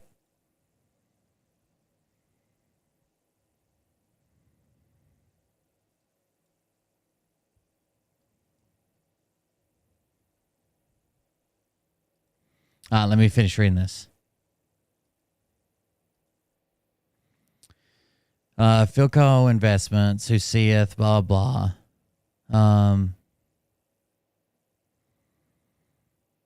Scott Street Realty Group, Philco Investments, Simplified, Wilco Bar. Okay. Pennsylvania Liability Company with registered office at blah, blah, blah. 115 Huckleberry Lane. Witnesseth. Land as described. Thence along Lot 2, north 68 degrees, 20 minutes, 50 seconds east of 69th Street. Hence, they're continuing the same, north 21 degrees. Thence continuing along the now formerly SS Realty, recorded in Luzerne. SS Realty LLC as recorded in Luzerne, deed book 301, 68 degrees, 29 minutes. Being northerly aforementioned SS Realty LLC. Total distance 234 and 99 hundredths, 234.99 feet, to a railroad spike set, said point being the easterlymost corner of lands, now formerly aforementioned SS Realty LLC. Said point is also being on the southwest easterly line. That's along the aforementioned Kayla Partnership, 21 degrees, 26 minutes, thus continued aforementioned Kayla Partnership, 68 degrees, Continuing along the lands of aforementioned, blah, blah, blah, blah, blah, blah. I'm tired of the aforementioned. Continuing northerly. This is laying out all the lands. Continuing, or all the lines. Thus forth, beginning under subject to permitted to restricted covenants contained in deed of Luzerne record book, together with all right interest and cross easement and license agreement between Mel Penn Realty Company, Mellon, being in all Lot 1 minor subdivision, final plans of lands of Scott Realty Group, LLC, recorded in Luzerne. Property identified, part number, blah, blah, blah, being part of the same premise of Scott Realty Group, LLC, deed of Wilkesboro Hospital Company, LLC, October 6, 2010, and recorded on October 8, 2010 in Luzerne, together with all rights and privileges. Do not sell, do not transfer, to have and to hold. Guarantor, 15th day of March. He changed his address on it to his Shavertown Road. Being part of the same premises conveyed to Scott Realty Group, LLC, by deed 1 of Wilkesboro Hospital Company, LLC. So the hospital owned it at one time. Being all of Lot 1 minor subdivision, final plan land Scott Realty Group, together with all rights entitled and cross easements and license agreement between Mel Penn Realty and Mellon Bank, LLC, and General Medical Services Corporation. So General Medical Services Corporation owned it at one time. Permitted encumbrance and restrictive covenants contained in deed recorded in the Luzerne County Record Book, 3010, page 3. Thus, continuing with the northerly right-of-way aforementioned Scott Street, 68 degrees, 20 minutes, 50 seconds west, 259 and 76 hundredths of a feet. So it's continuing along right away, aforementioned, from Scott Street, south, 68 degrees, 20 minutes. 68 degrees and 20 minutes, 50 seconds west, 259 and 76 hundredths feet. Thence continuing northerly right away, aforementioned Scott Street. Hold on just a second. That's when it first breaks. So that would be... That's the bank you're talking about. I don't know how they're fucking... I don't know how that's subdivision lot 1, but that's the bank you're talking about there.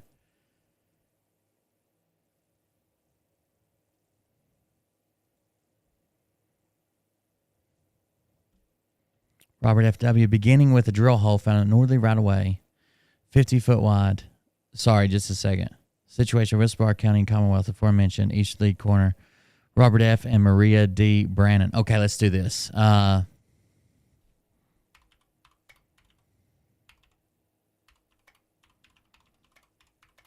I have a map that lists the owners or the taxpayers of a map. It's called, I forget what it's called, but I can use it for a second if I have to.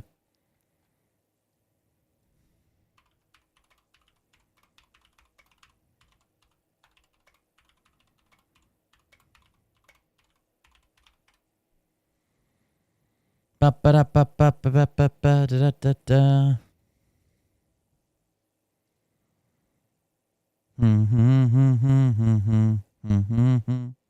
Bow, bow.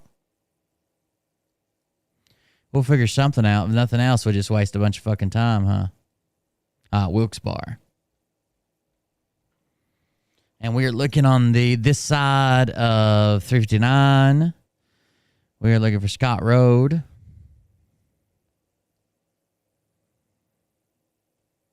There's Scott Road. There's the Citizens Bank. There's Scott Road. Scott Street Medical Center. Is it that lot? Is it the lot in between? No, that says something. There is something there, doesn't it? That says Seek Optics. Oh, shit. Well, it's like a... What is this? A murder house? Is that a vacant lot or is that somebody's yard, I guess? That was weird. Get me onto Street View.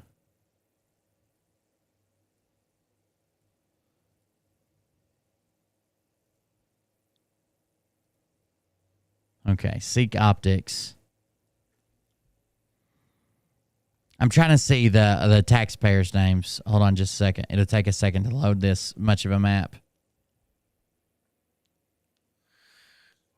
I have the app on my phone, but I think the phone app only gave me like a short trial, like a 7-day trial or some shit.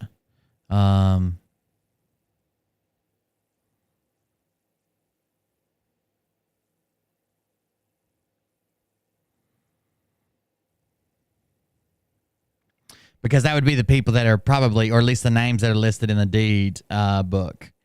So where were we just at? We're at Scott Street, Wilkes Bar, PA.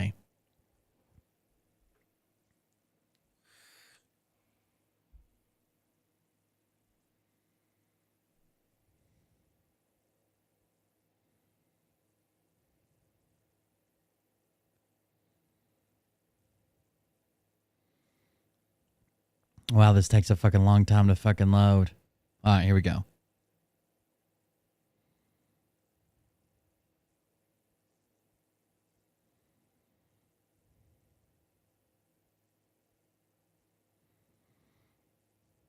Give me some names so I can tell where I'm at, guys. Jesus.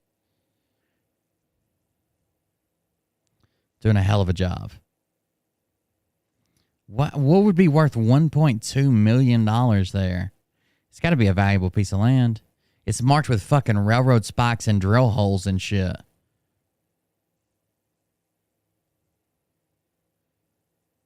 Does that not seem weird? I guess a lot of old fucking property is marked like that, but a railroad spike driven into the ground, how fucking hard is that going to be to find? Like when the time comes, how fucking hard is it? A metal detector, I guess? I know a lot of stuff around here was like fucking big ass trees and shit that people just agreed to like never cut. It didn't work. It didn't work. People ended up cutting it. Okay, we're here.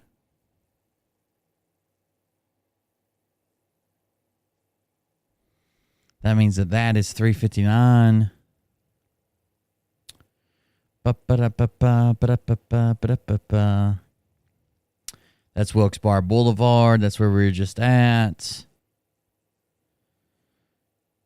There's the East End. There's Scott Street. Okay. I found Scott Street.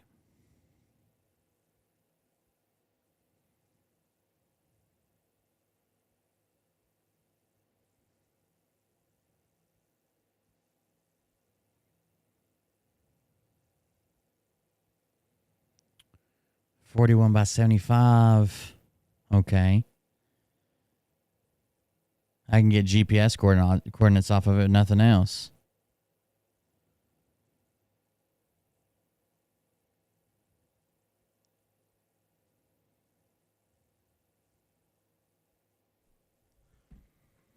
You don't get on top of your maps.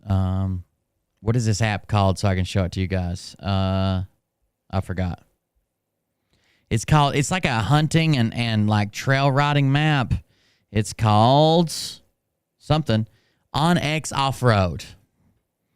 OnX Map. GPS map app, OnX Maps. Open map. Anyways, it pulls local tax data. Sign in with Facebook, I guess. Fuck it. Continue. I wonder if I can get it to pull it up to show you guys. Wilkes Bar. Quit.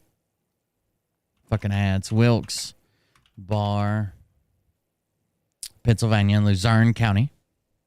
Let's see if I can pull some of this data and show you from the desktop version, maybe. Scott Street's what we're looking for.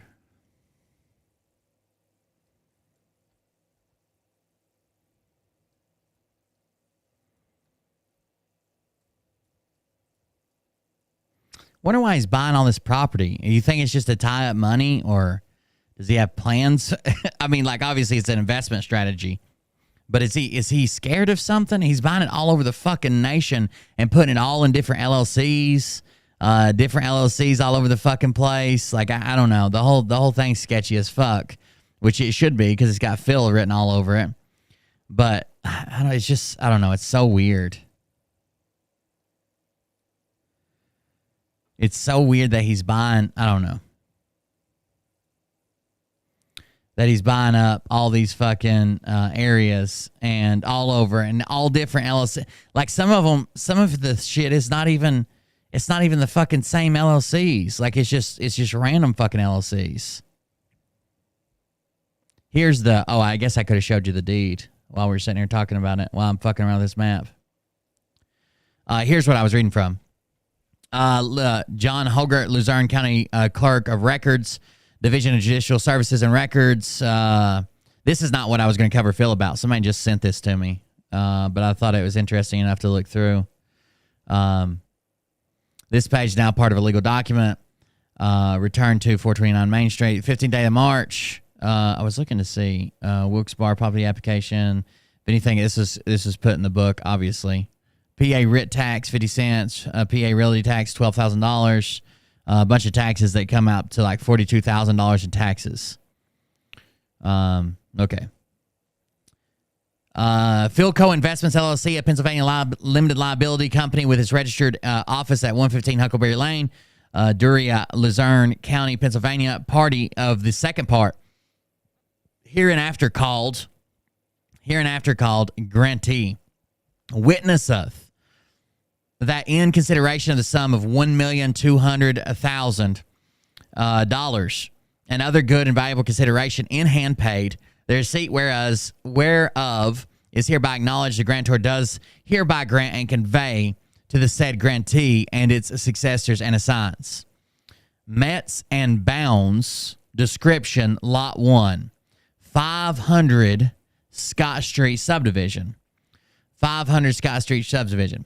All that certain piece of parcel of land situate in the city of Wilkes-Barre, county of Luzerne, Commonwealth of Pennsylvania, bounded and described as follows. Beginning at a drill hole found on the northerly right-of-way line of 50 feet wide, city road known as Scott Street, situate in the city of Wilkes-Barre, county and Commonwealth as aforementioned. Said point also being the easterly most corner of Robert F. and Maria D. Brannon, as recorded in Luzerne County Deed Book 3018, page 67010. Said point also being shown on a map entitled Mellon Bank East End Subdivision by Quad 3 Group, Incorporated, dated March 23rd, 1994, as recorded in Luzerne County Map Book 80, page 16. Thence, along lands and now and formerly aforementioned Robert F. and Maria D. Brannon, north 21 degrees, 39 minutes, 10 seconds, west 122 and 7/100 feet to a number 6 rebar with cap found, said point being a corner of lands now formerly Robert F. and Maria D. Brannon. Thence, continuing along aforementioned lands of Robert F. and Maria D. Brannon, north 55 degrees, 43 minutes, 10 seconds, west, passing through a number 6 rebar with a cap, 34 and 45/100, 34.45 feet, a total distance of 38 and 77/100 feet to a number 6 rebar set, said point being on the northerly sideline of Joseph S. and Victoria Beloga, as recorded in the Luzerne County Deed Book 1171, page 490. Thence, along lot 2 north, 68 degrees, 20 minutes, 50 seconds, east 69 and 47/100, 70 feet, to a railroad spike set. Thence, continuing along the same 21 degrees, 30 minutes, 24 seconds, west 20 feet, to a railroad spike set. Thence, this is a very irregular property shape.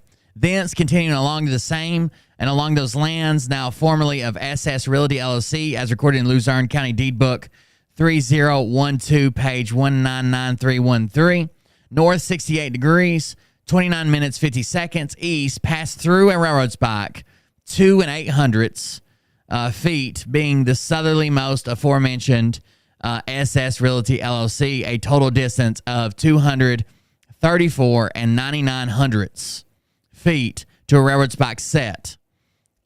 Said Point being the easterlymost corner of the lands, now are formerly aforementioned SS Realty LLC.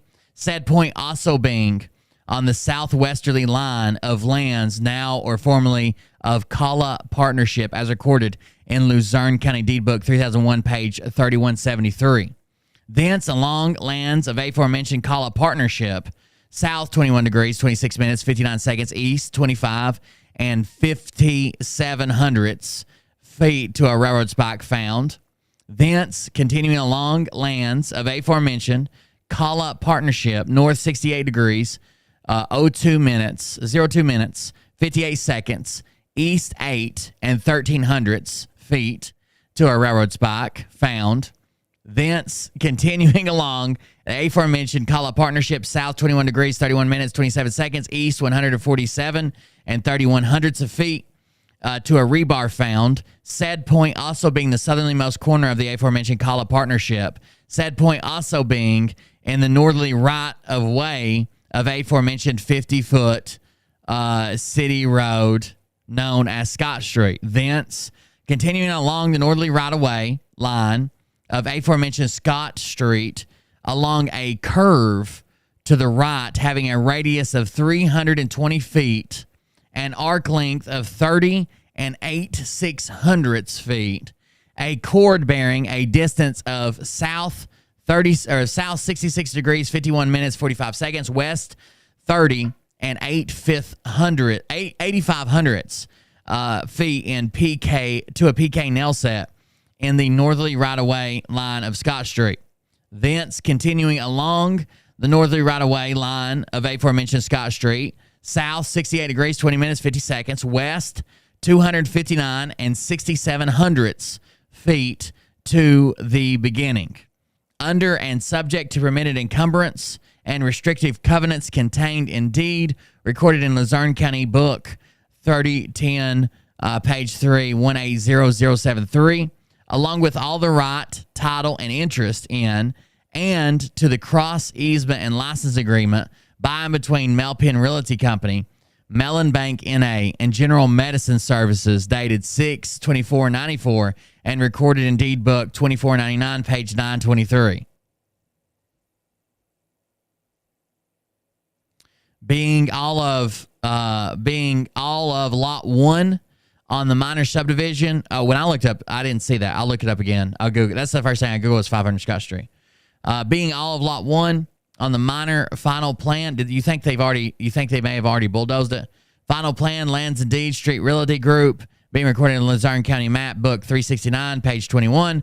Property identified part number, blah, blah, blah. Being part of the same premises conveyed to Scott Realty Group of Deed by Wilkes-Barre Hospital Company, LLC, dated October 6, 2010, and recorded October 8th, 2010, in Luzerne County Record Book 3010, page 180073, together with all rights and liberties in favorable conditions, favorable easements, and subject to the adverse restrictions, limitations, reservations, conditions, exceptions, conveyance, and easements are as contained in the prior deeds and other documents composing the chain of title of the above described premises, or as may be visible by physical inspection of the realty, but nevertheless, mere recitation of this clause shall not serve to revive or perpetuate such restrictions, limitations, reservations, conditions, exceptions, conveyance, or easements if have already expired in law. This document may not sell, convey, transfer, include, blah, blah, blah. Hazardous waste not being disposed, hazardous substance, together with all the buildings and improvements and revisions, or maybe they plan on, I guess they could plan on tearing it down. And that's what it includes. For $1.2 million for a subdivision. Where was I? Okay, let's see what some of these addresses are. Like, what's this address?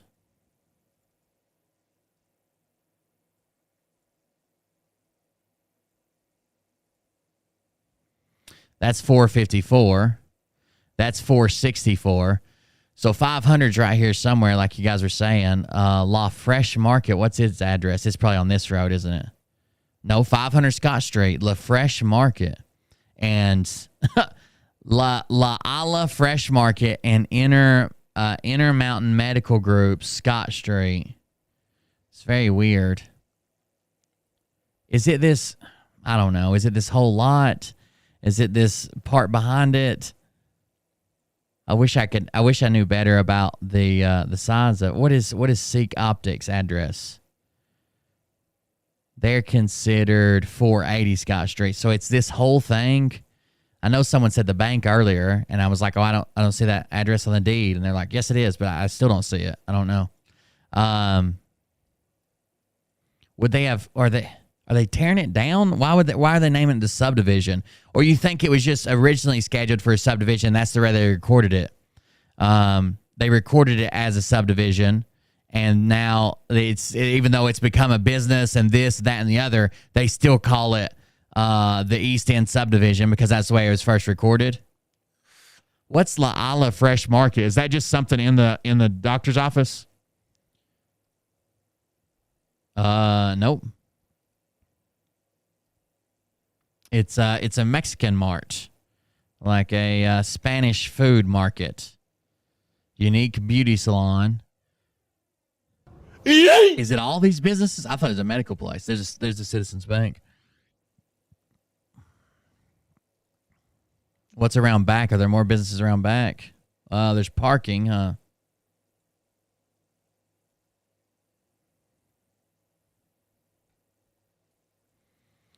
A lot of parking. I bet you I can take this side street up here, though. Hold on.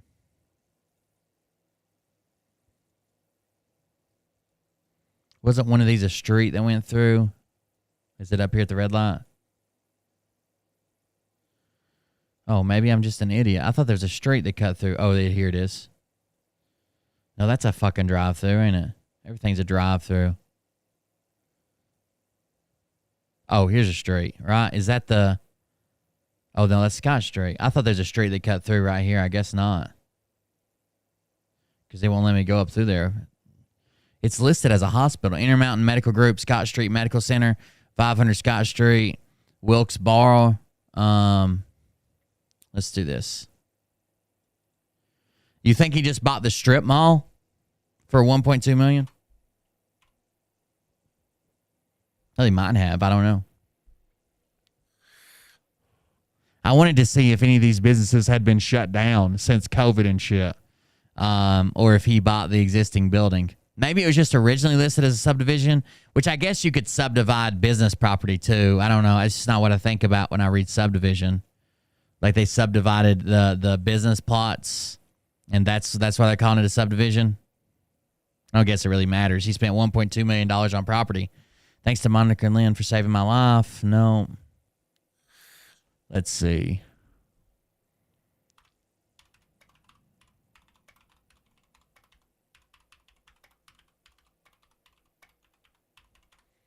It's weird they haven't updated any of the identifiers to just say like, oh, the building being at this location. You know what I'm saying?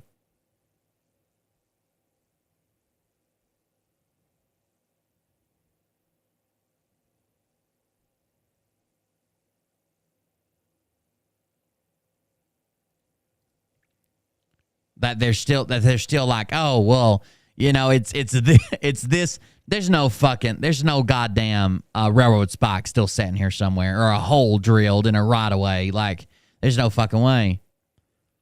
What is this place valued at if it was the subdivision thing? Leased medical, it's 13,921 square feet. It was built in 1900. Bullshit.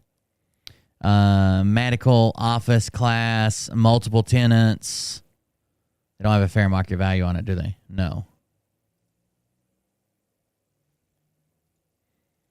Here's one listed as sell pending. What is this? Oh, it says no. It's fucking been taken down now, I guess. It's harder to find commercial real estate, like when you're looking for commercial real estate, than it is for like regular real estate. Let's see. 1.35 million is what it's listed for. So I guess he bought it for 1.2. When was this listed? Well located at 13,921 square feet, plus or minus 2-unit commercial building that is currently 100% occupied.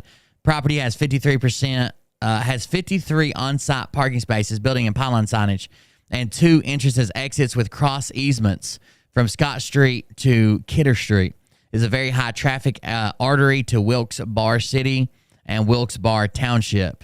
The nearby area consists of National Quick Service, Food, Wendy's, Starbucks, Chipotle, Panera Bread, and retailers of Target, Walmart, TJ Maxx, Lowe's, Home Depot, and more.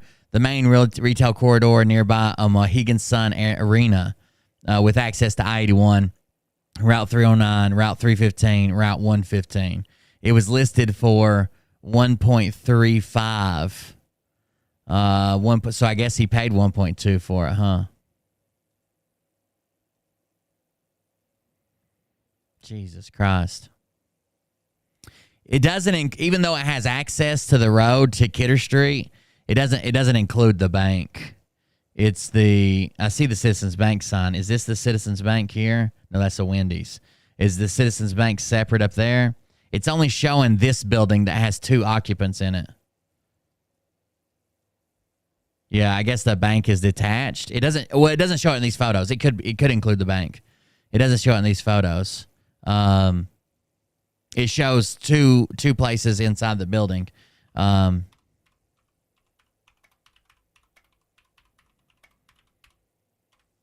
Didn't Phil always lie and say that he had, because the bank has a different address, 355 Kidder Street. Didn't he always lie and say that he owned a bunch of commercial property, and of course he never did? Oh, there's a barber shop there. I was wondering what that other business was down there. Scott Street Medical Center is this whole occupant, and then there's a barber shop as well on the end. It doesn't look like a barber shop in these photos, but you get what you get, I guess. 1.2 million. Fucking money's burning a hole in his pot. Do you think he's afraid of seizures? And he thinks if he ties it all up, something different will happen? He's got no use for that. I mean, I guess he's just as an investment. I don't know. There was other consideration. He has a beer store right across from it. There you go. Last sheriff's sale on January 2023. Oh, okay. I didn't look that up. When was this one? This was listed, but I don't know when. It's probably a date on here. I'm just not seeing it. It says sold, undisclosed time period. It was listing number 8471773. I thought he was buying land for a subdivision, but maybe I'm just an idiot. It's on Redfin. Oh, no, that's a different property. Same listing number, but it's a different state, I guess.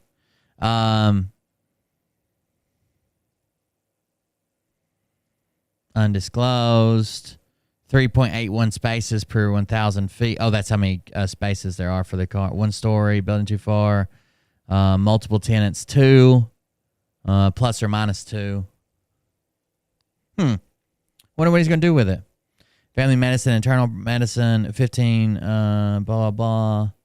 Wilkes-Barre properties, got office for sale. You think he knew somebody that owned it and went and bought it, maybe? I'm just trying to figure out where, I mean, like, short of just Phil wants to own a ton of property. Why this property, I guess? Like, short of him just wanting to own a ton of property, why this one?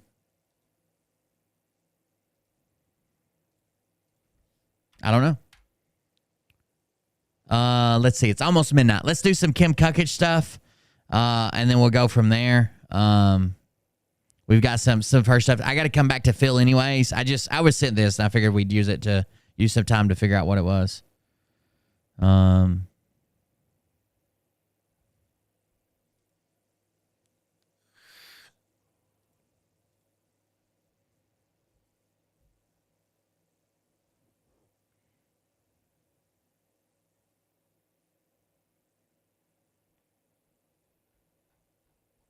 I wonder who the former owner was. Oh, that hurt. I feel like something fucking stabbed me. It doesn't matter. All right, here we go. So Kim Kukich has been going. We'll come back to Phil in a minute. Kim Kukich has been going on a small rampage. It's kind of been interesting to watch. She's having her own little meltdown. So hold on just a second.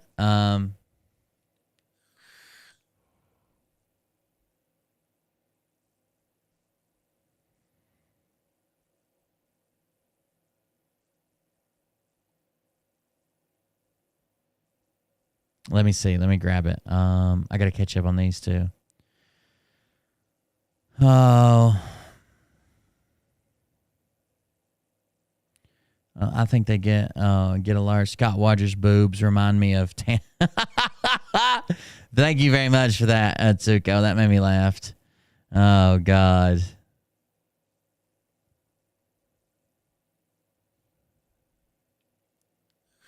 They're all trying to sign a petition for Pastor Greg Locke. Patriot Street Fighters. We have a Patriot warrior in need. Pastor Greg Locke's county is suing him. Why is... Hold on. I want to check on this one. I want to check on Kim Kukich.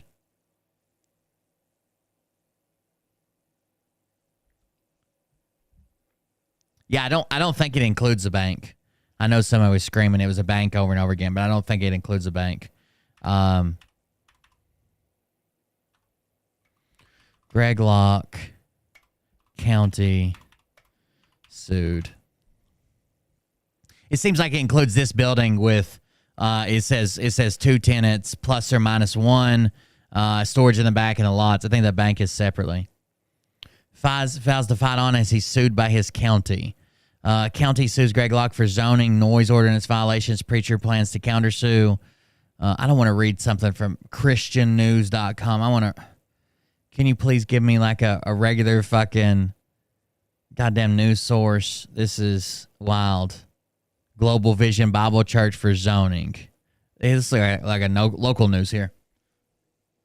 Wilson County, Tennessee. WKRN is reporting a lawsuit has been filed against Global Vision Bible Church in Mount Juliet. Quote, it's been horrible. They only really care about themselves. It's been a noise issue for the past 2 or 3 years, says Griff Atkins, a neighbor. So, like, a lot of people are going to be like, what do you mean a noise ordinance? They have a huge church. They do all these outdoor things. They do Bible burnings and book burnings and get-togethers. They have neighbors, too. Yeah, this ends up being it. It's this medical building, is the 500 Scott Street. Phil bought it. Phil's LLC bought it. They only really care about themselves. It's been a noise issue the past 2 or 3 years, says Griff Atkins. Since 2019, complaints have centered around excessive noise. Numerous complaints have centered around excessive noise, zoning violations, and building without a permit. It's like someone is sitting out in your front yard playing really loud music at all hours of the night. We are the front row seat holders, and we don't like the show. Kent lives directly across the street from the church and told News 2 water runoff has also been an issue. On Wednesday, the Wilson County Director of Development Services, Tom Brashear, filed a lawsuit against the church. Dating back to 2019, the lawsuit claims the church was building without a proper permit or a stormwater permit. You got to have stormwater for sure. We got to have a proper permit too, but it depends on your county, but stormwater for sure. It states excessive noise complaints also increased. On Thursday night, the Wilson County Planning and Zoning Commission, as well as law enforcement committees, will meet jointly to continue the discussion of a noise ordinance. News 2 sat down with Pastor Greg Locke back in February after the church built a more soundproof tent. Bullshit. A soundproof tent? So they've moved into basically the big-ass tent out back. It says now walls are being built around the tent. However, according to the lawsuit, this is a violation of the stop work order on the property that's already in place. Just build a building. There is plenty of land out here. He can move to where he is not bothering anyone and be as loud as he wants, Atkins says. According to the lawsuit, a stop work order remains in effect for Global Vision Bible Church for zoning violations. They also continue to be in violation of the Wilson County Stormwater Department. Global Vision Bible Church declined to comment. The reason stormwater is so important is if you change the landscape of somewhere and build something or grade something off or put something in, or even those walls they're talking about building around a tent, you could flood somebody else the fuck out. Like now you've got a river running through their back door. And the cities have to carefully manage stormwater, especially like when you start like getting into areas that have like gullies and valleys and shit. You gotta manage fucking. It's a big deal. Like city planners and shit, they put a lot of time in there. It was pretty wild, and they're not just Pastor Greg Locke's church is basically they have something going on 7 days a week there. It's not Sunday morning, Sunday night, and Wednesday evenings. Like they have shit going on all the fucking time. Here's Newsweek article. Let's see what's said here. He also gave up his tax-exempt status, didn't he? He said it was evil or something. So guess what I did this week? I got an attorney, and I dissolved our stinking 501c3 in this church, because the government ain't gonna tell me what I can and what I can't say. So IRS, we don't need your stupid tax-exempt status. You can put it in a bag and burn it in your front yard for all we care. I renounce 501c3 communism in this church. So we'll say what we want to, Skippy Lou. And the IRS and the FBI and everybody we've been turned into can eat my dirty socks on live TV. I'm sick of it. I'm sick of all these limp-wristed false prophet pastors siding with the Democrats. Oh, you can't be a pastor and a Democrat. No wonder these panty-wearing pastors closed their church down during COVID. Bunch of sissies, ain't got a backbone, let their wife run the show. Y'all better quit getting... So there was a complaint officially filed a while back. I think it was called what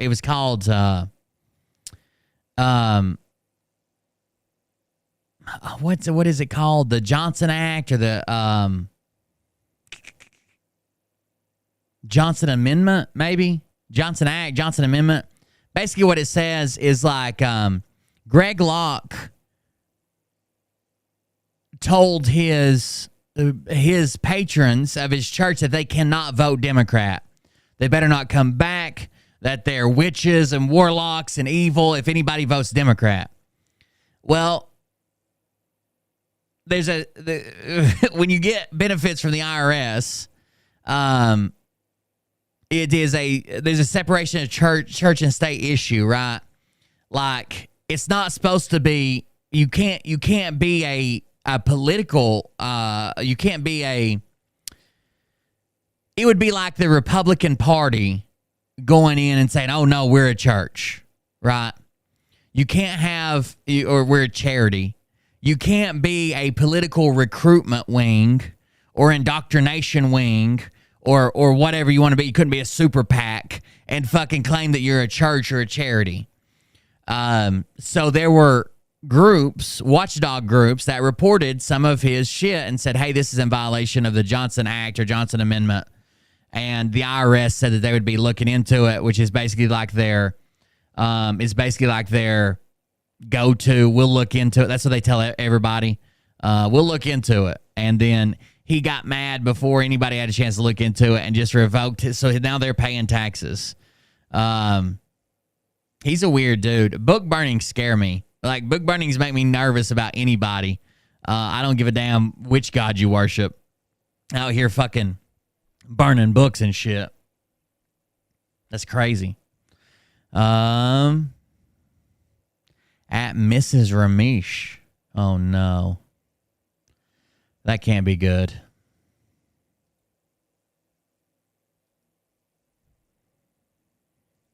So let's see what Newsweek says about it. Hold on just a second.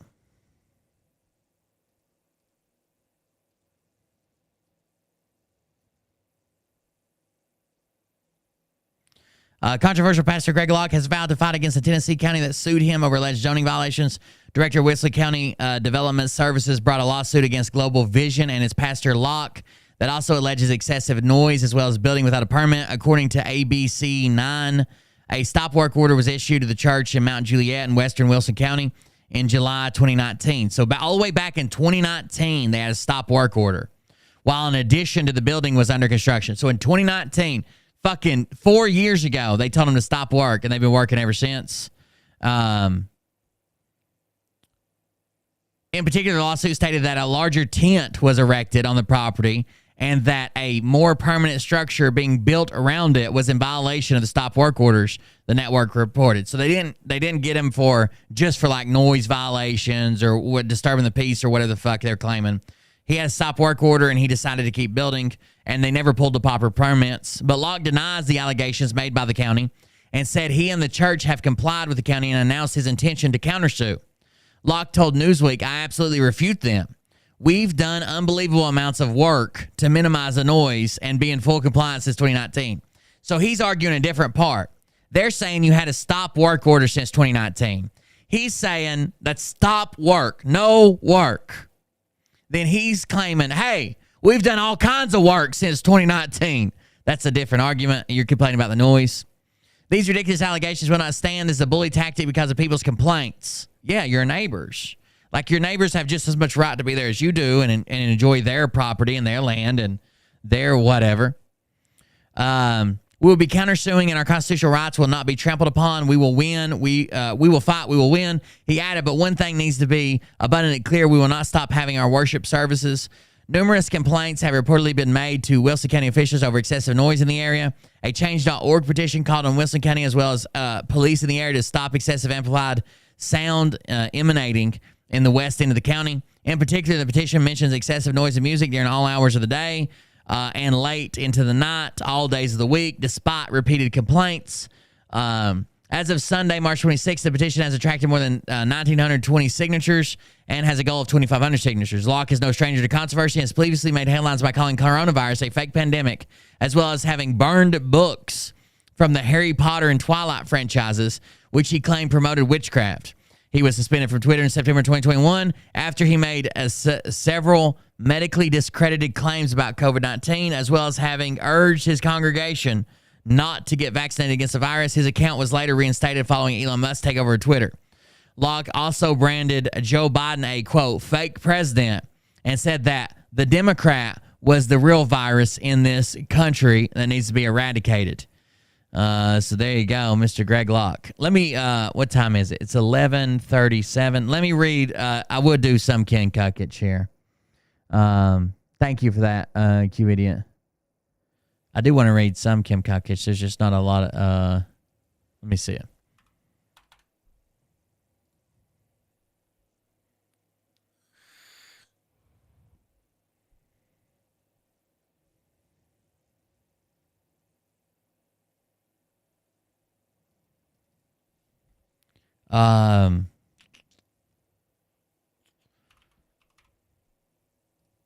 So Kim Kukich has been on a little bit of a rant. She's had a couple different meltdowns. She's claiming she's going to quit again, I guess. We can play a video, I think. Copy link address. Oh, that's not a video of it. What is this? Biohazard. That's not it. Sorry, that was a fucking a different video. Someone asked what is wrong with Mike Penny on their chat, and some guy named Steve Pock said lung AIDS. That's very funny. It's very funny. All right, here we go. Kim Kukich.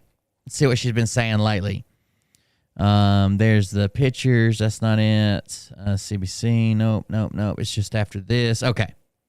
So she shares a post. It says forwarded from Pinky17, Kimberly Tesla. She shares a post that says, Bosh, I realize I can't complete stop. Unfortunately, I will post morning news. Remember, my words, 2.5 years. I can go as long as necessary, but when the water is so high, the smoke is too thick, and the fire is too hot, only then will I stop. Bosh. We reached, holy shit, that's a big ass fucking bee over there. We reached it with all the negative and disinformation. I am happy with the phone off now on. I am happy with the phone off on. Thank you, Kimberly.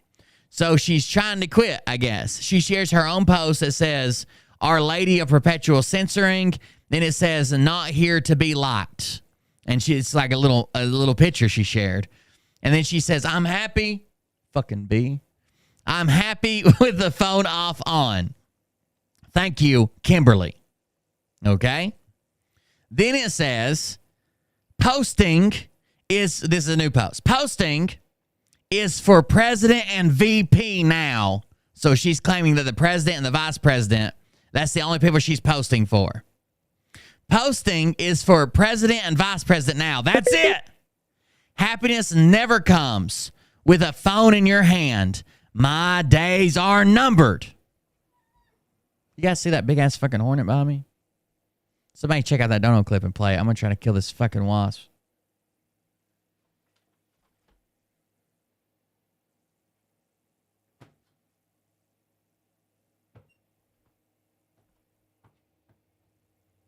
That's been in here for like 2 days. The air conditioner's on. It must have slowed it down.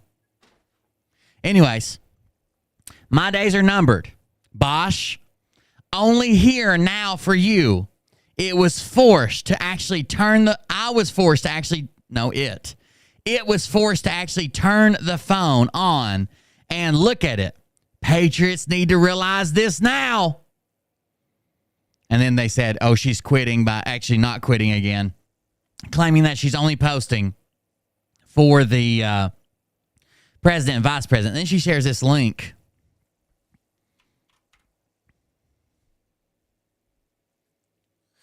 I did kill a wasp. Oh. Ramesh, bring me back my camel. I know your car is fixed. The wrecker keeps calling and asks if I need a camel toe. Bring me back my camel. Bring her back her camel. The wrecker keeps calling and asking if she needs a camel toe. There you go, Ramesh. Sounds like you stole a car from somebody. I don't know who you stole it from, but you stole it from somebody. You need to fix that, probably. Something about a camel toe. So she shares this, and it says, in prison, Joe Exotic is going to run for president in 2024. Now, what was interesting there, I don't think this news story's about it. This video's about it at all. She would have no. to announce at a certain... It says, Tiger King star Joe Exotic announced from a federal prison in Atlanta he will be running for president in 2024 as a libertarian. Joseph Maldonado, who shot to fame as a star of the Netflix documentary series, made his campaign announcement on Twitter on March 10th. He even has a campaign website up. Oh, that seems like that'll be interesting. What do you want to bet? That's got to be a good one. That's got to be a good one. Jesus Christ, these people.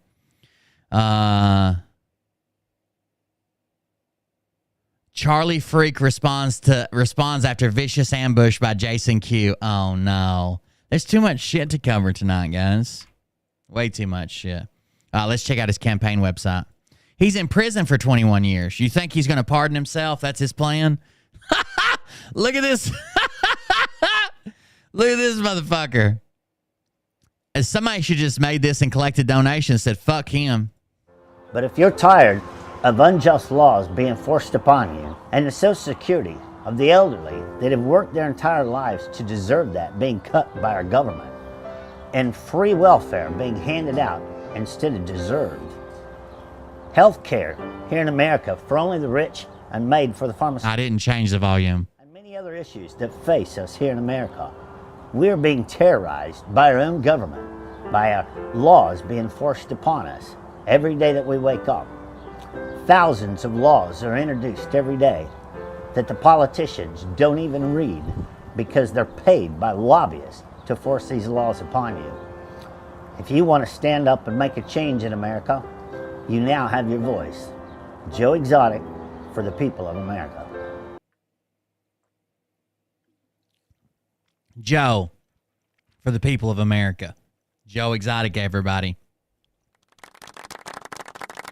There's some really funny King Kukich, but I got to be wrapped up by midnight because I got to cover something else.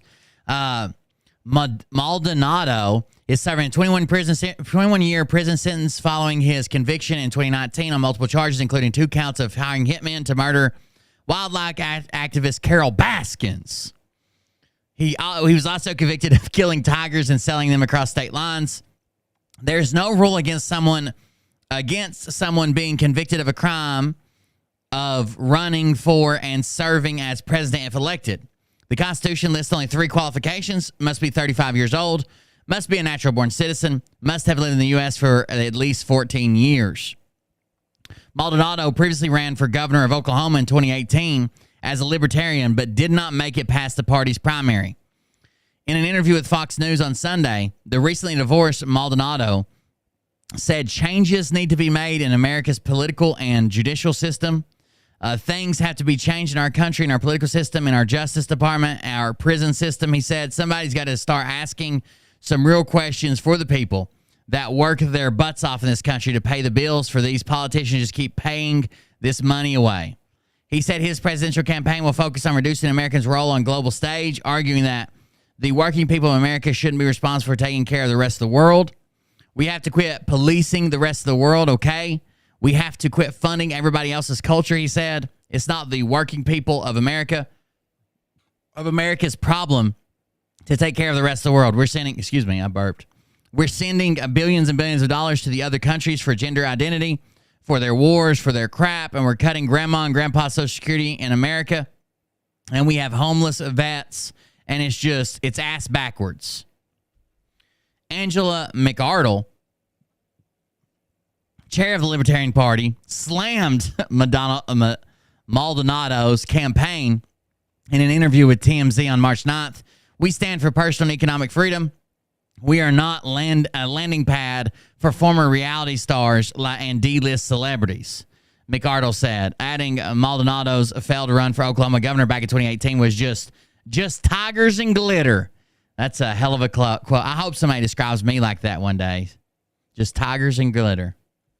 She then forwards next news I create is called Up Yours News. Lamau. Come on, that's funny as hell. She didn't even give people a chance to laugh, and automatically she's like, come on, that's funny. It's in the same post. There was no chance. There's no chance. There's no need to fight in the chat. It's fine. Just go a different place.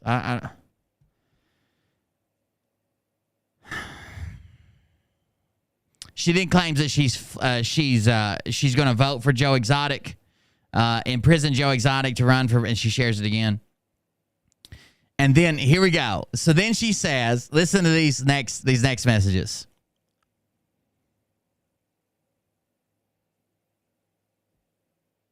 It says, he would do a better job than our current Joe. Hashtag Tiger King for president. Then she says this. Now, I don't agree with this. These are not my views. I'm not expressing. I'm just reading a comment, YouTube, when this replay goes up. It says, if a gay Nazi from Kenya can be our president, Joe Exotic's got a chance. So she went from Trump's intergalactic military press secretary, to advocating Joe Exotic, the Tiger King, because she thinks he would do a better job than Obama, who she calls a gay Nazi from Kenya. I hope you guys have figured out who she's describing there. A gay Nazi from Kenya. I don't know where she's gotten these facts, but she seems pretty determined about them. She seems to be hanging on them pretty heavily. She then shares something that says it's from the history of our future. It's like it says Gold Leaf LLC MMTC 2019-019 modified 1/8 ounce flour MOB batch fin number. Weight is 3.5 grams. Harvest date was 8/29/2022. Package date was 12/02/2022. Expiration date 12/02/2023. THC was 26.81. CBD was 0.06. Total terp whatever. Gold Leaf LLC. It's called Modified Obama. But I don't know what she's trying to say with this. Let me see if I can save the image. I'll open it for you. Save yes.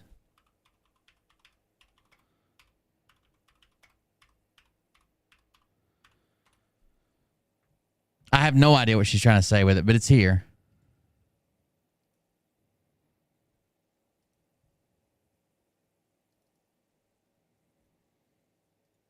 So there you go. Is it a weed strain?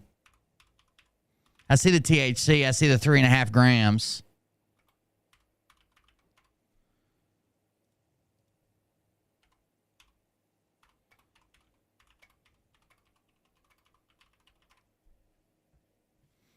It's an eighth. It's an eighth of modified Obama.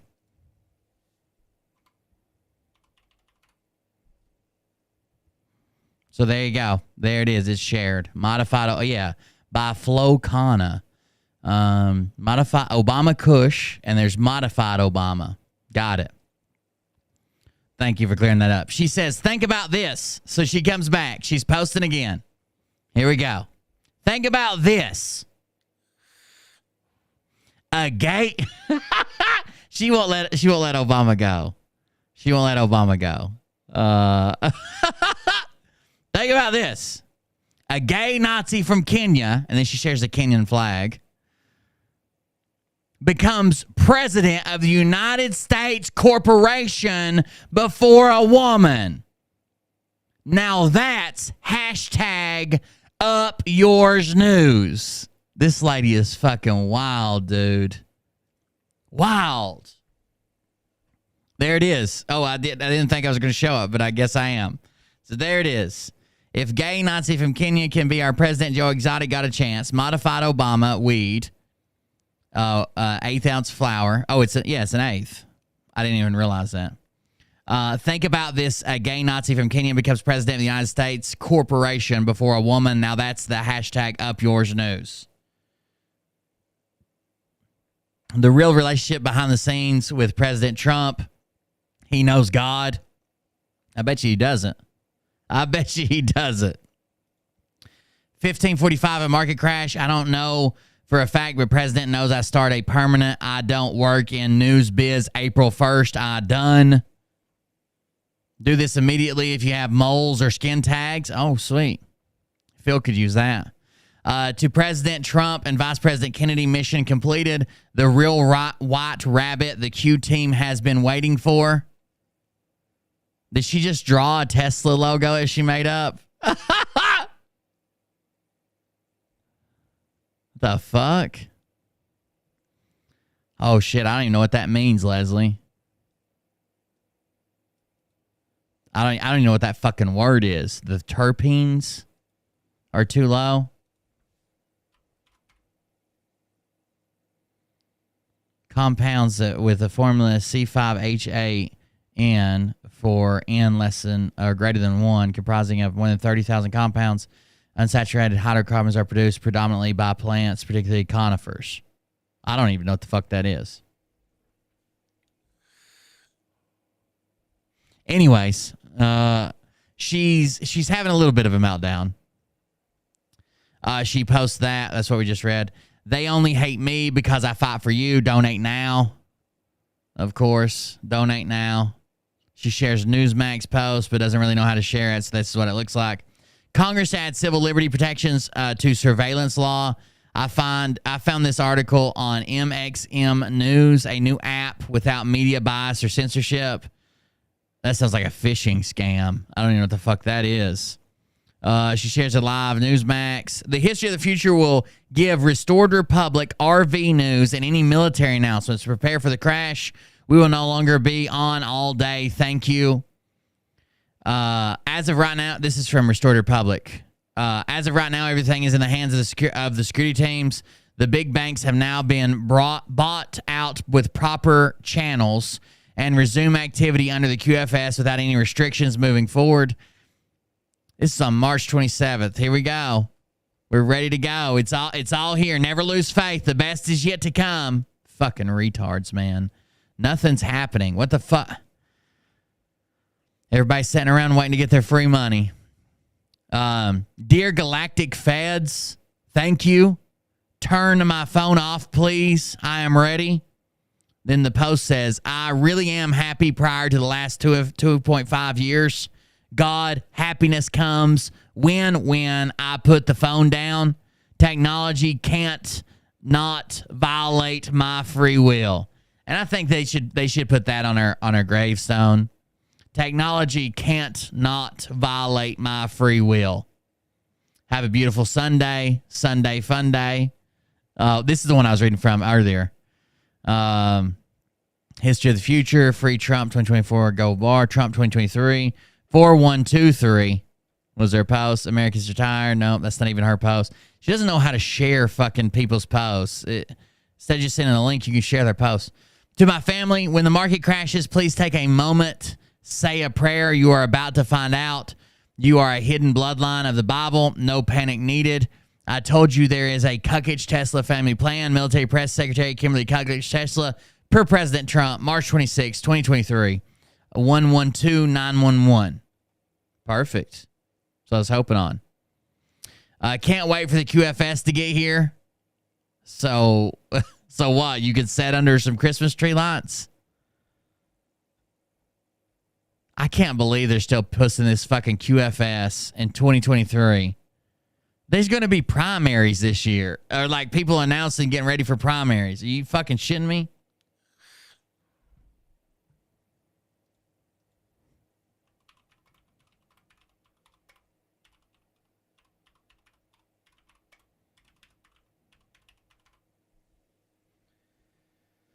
Oh, these people there's something wrong with them. There's something wrong with them. I don't know what else to say. There's something wrong with them.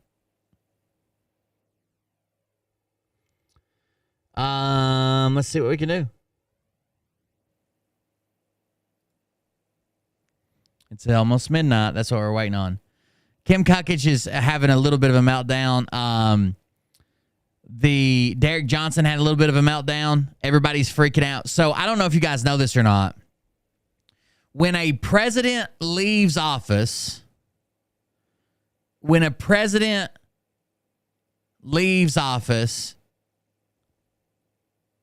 immediately a ton of stuff becomes declassified about them, around them. A lot of that stuff that comes out is pictures. So they have press pull pictures that they withhold, and those pictures immediately become public because these are pictures that had to do with like where he was at, what he was doing at the time, where he was at, all that stuff, right? So like pictures of like the president at Camp David. There might be a few, but once he comes out of office, there'll be like 300 from every time he visited Camp David. There'll be 500 from every holiday he celebrated somewhere. You know what I'm saying? Those typically come out like right after a president leaves office. They start releasing them. But because it's like day-to-day life routines, it may have Social Security or fucking Secret Service in the background, who he's with, where he's at, what they're celebrating, what room they're eating in, shit like that. They don't typically release a ton of those. They release some of them, but not most of them. So Derek Johnson had a little meltdown. Derek Johnson had a little fucking meltdown because he said that you cannot find a picture of Biden at Camp David. You cannot find a picture of Biden at Camp David. But that's just not true. You can find pictures of Biden at Camp David. There's like a picture of him playing some like arcade racing machines with his grandkids. There's a picture of him standing outside showing off some his merch about the 46th president of the United States, and on the back of it says "Pop." There's like there's a bunch of them, right? Oh my God, thank you for the link. I don't need it. There are a bunch of pictures of Biden at Camp David, but then when you bring up those pictures, he's like, "Oh, you're just going to believe the movie? You're just going to believe the movie? The deep state media that they made up these pictures?" But they're just on Google because I guess the argument is because there's more pictures of Trump at Camp David and there's more pictures of Obama at Camp David, which he claims Obama wasn't a real president either. But because there's more pictures of them, then Joe Biden's just never been to Camp David ever. Joe Biden's never been to Camp David ever. So he had a little bit of meltdown where he like does screen recordings while he's searching through Google Images and like saying, "Where's it at? Where are they? Show me. You gonna believe these fake ones over here?" And of course, nothing comes from that. Just a lot of yelling over and over again.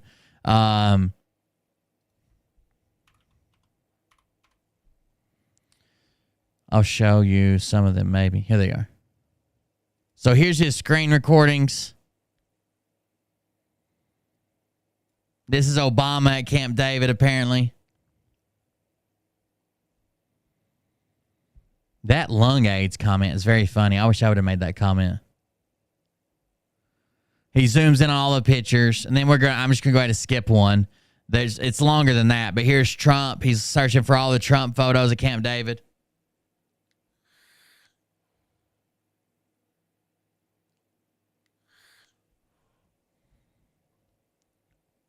So you see some of Trump. Then he goes, Joe Biden, Camp David. He types it in. This is a video of him at Camp David. This is him leaving for Camp David. That's a video of him on the front porch at Camp David, the house at Camp David right there.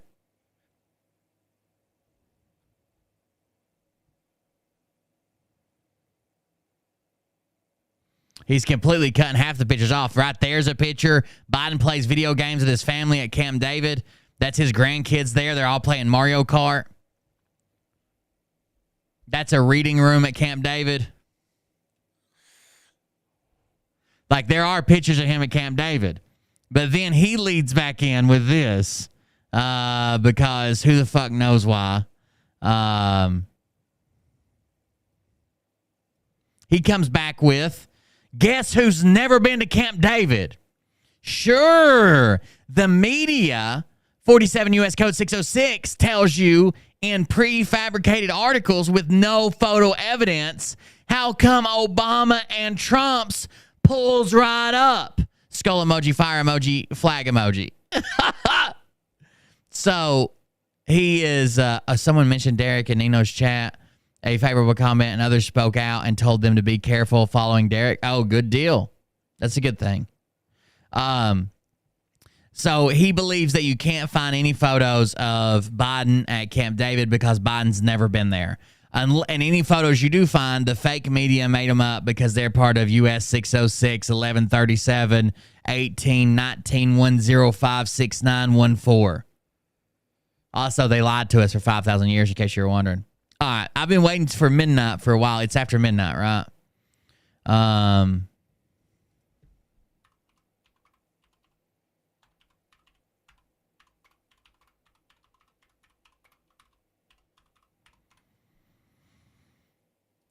Let me go pull up some documents. That's what we like to get to. By the way, if you missed the Patreon show, we read a ton of documents on it. You should have been there. There's a lot of documents there. A lot of documents. I'm hoping these actually came out, hopefully. They might not have, but we're about to see. A brand new case. Not new documents, a brand new case. Uh-oh, 18 images. We read a ton of documents on that crazy lady that's going TikTok famous. Dude, she tried every way in the world to piss off the court. And they still tried to help that bitch. They still tried to help her. And apparently I was pronouncing a word wrong all night, but I didn't know what the word was. I'd never heard of it. It's Guardian ad. I guess Mariah said it's ad litem. I was saying litem. I don't know. But yeah, that was Mariah told me when I got home. But I didn't even look at the chat. I was just fucking reading. So if you're wondering what we're looking at here, one Mr. Philip GODLEWSKI decided to file a suit today on one Mrs. B.D., the minor victim from his 2010 case, corruption of minors. Now, the case that's currently being heard on the Scranton Times, she's one of their key witnesses. She's a key witness in that case. And at the same time, he files a lawsuit against her.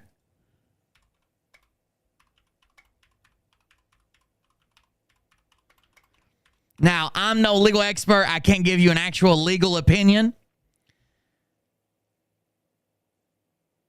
But I can read this.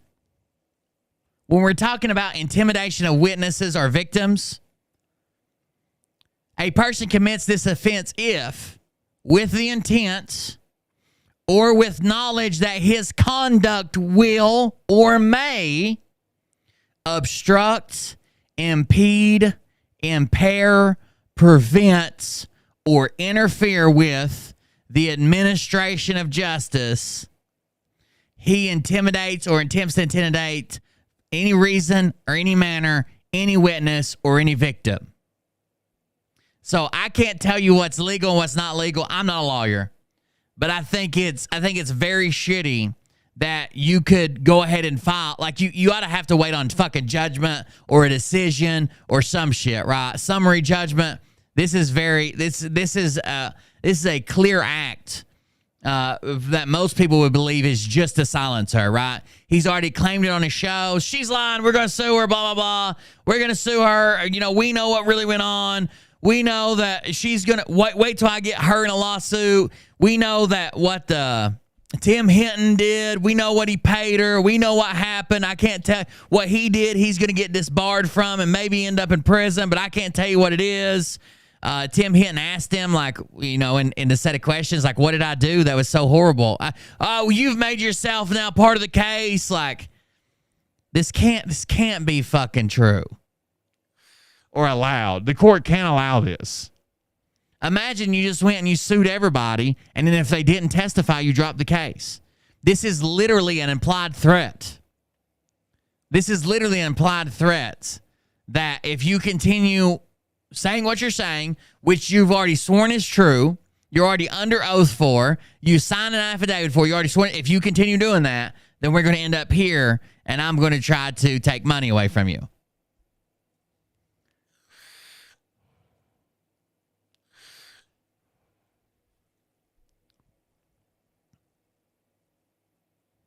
Jesus Christ.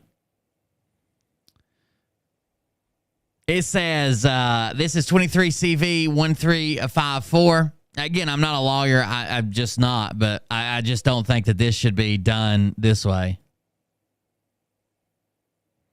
I don't think that this should be done this way at all.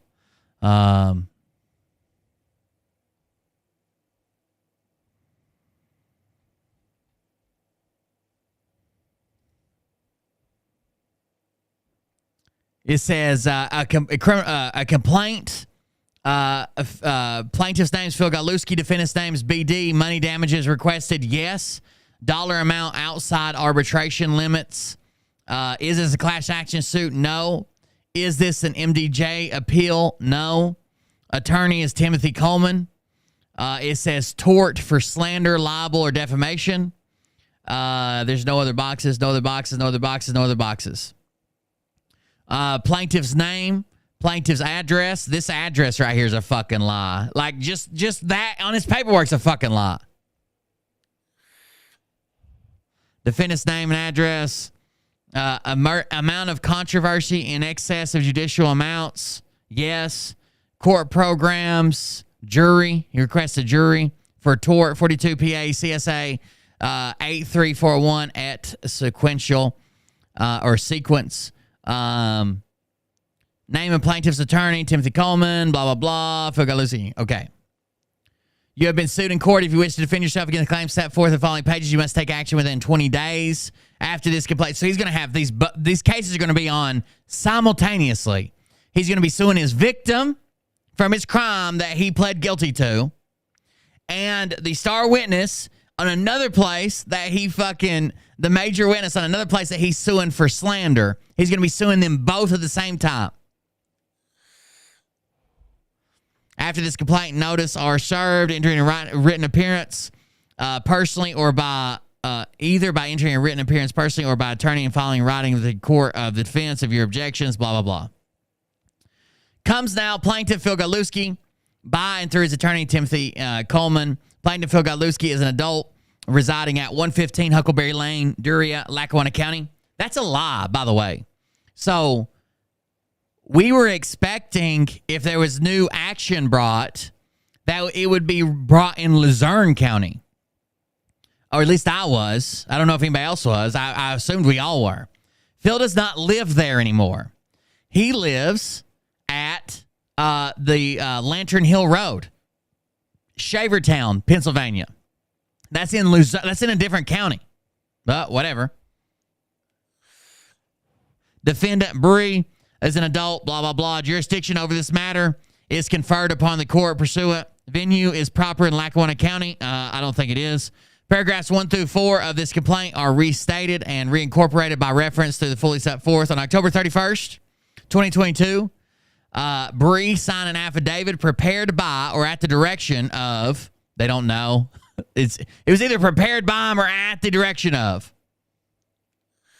See true and correct copy of affidavit attached here too. In this affidavit, Bree alleges that she commenced a sexual relationship with Godlewski in late 2008 and early 2009 while Bree was 15 years of age. In the affidavit, Bree asserts that Godlewski was 10 years older than Bree at the time Bree alleges a sexual relationship began between the two.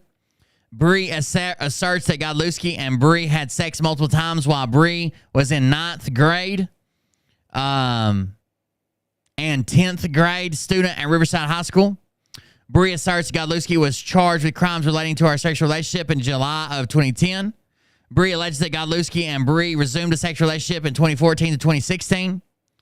Godlewski did not have a sexual relationship with Bree while Bree was a minor. And originally it was never had a sexual relationship with her. Then he had to admit he did, but it was later. And then, all that shit, right? Of course. Oh, he's trying to help her out. He's trying to get her a job. That's what he wasn't trying to get her $50,000 for helping them sue the Scranton Times. He's trying to give her a job in Goldco. Godlewski did not have a sexual relationship with Bree while Bree was a minor. In the affidavit, Bree falsely accuses Godlewski of having a sexual relationship with Bree while Godlewski was an adult and Bree was a minor. Godlewski has not been convicted of any sex offense with respect to Bree. By information filed on November 16, 2020 at Lackawanna County docket number 10, count 1, corruption of minors, grade A1, grade misdemeanor, $1 to $10,000, 5 years, unlawfully being of the age of 18 years and upwards, corrupt or tend to corrupt the morals of any minor less than 18 years of age, or did aid, abet, entice, or encourage such a minor in the commission of any crime, or did knowingly assist or encourage such a minor in violating his or her parole or any order of court, to wit, the defendant did repeatedly have inappropriate text messaging contact with a minor. That's not count 1 on his charging documents. That's not count 1. It does not say to wit. I think I got it. Let's see here. That's not even count 1.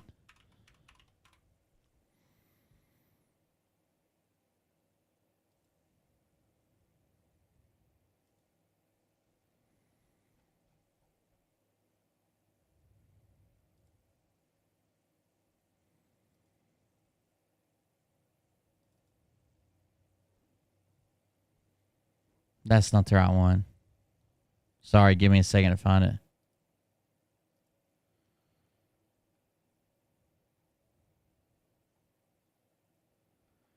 I made the little meme with it.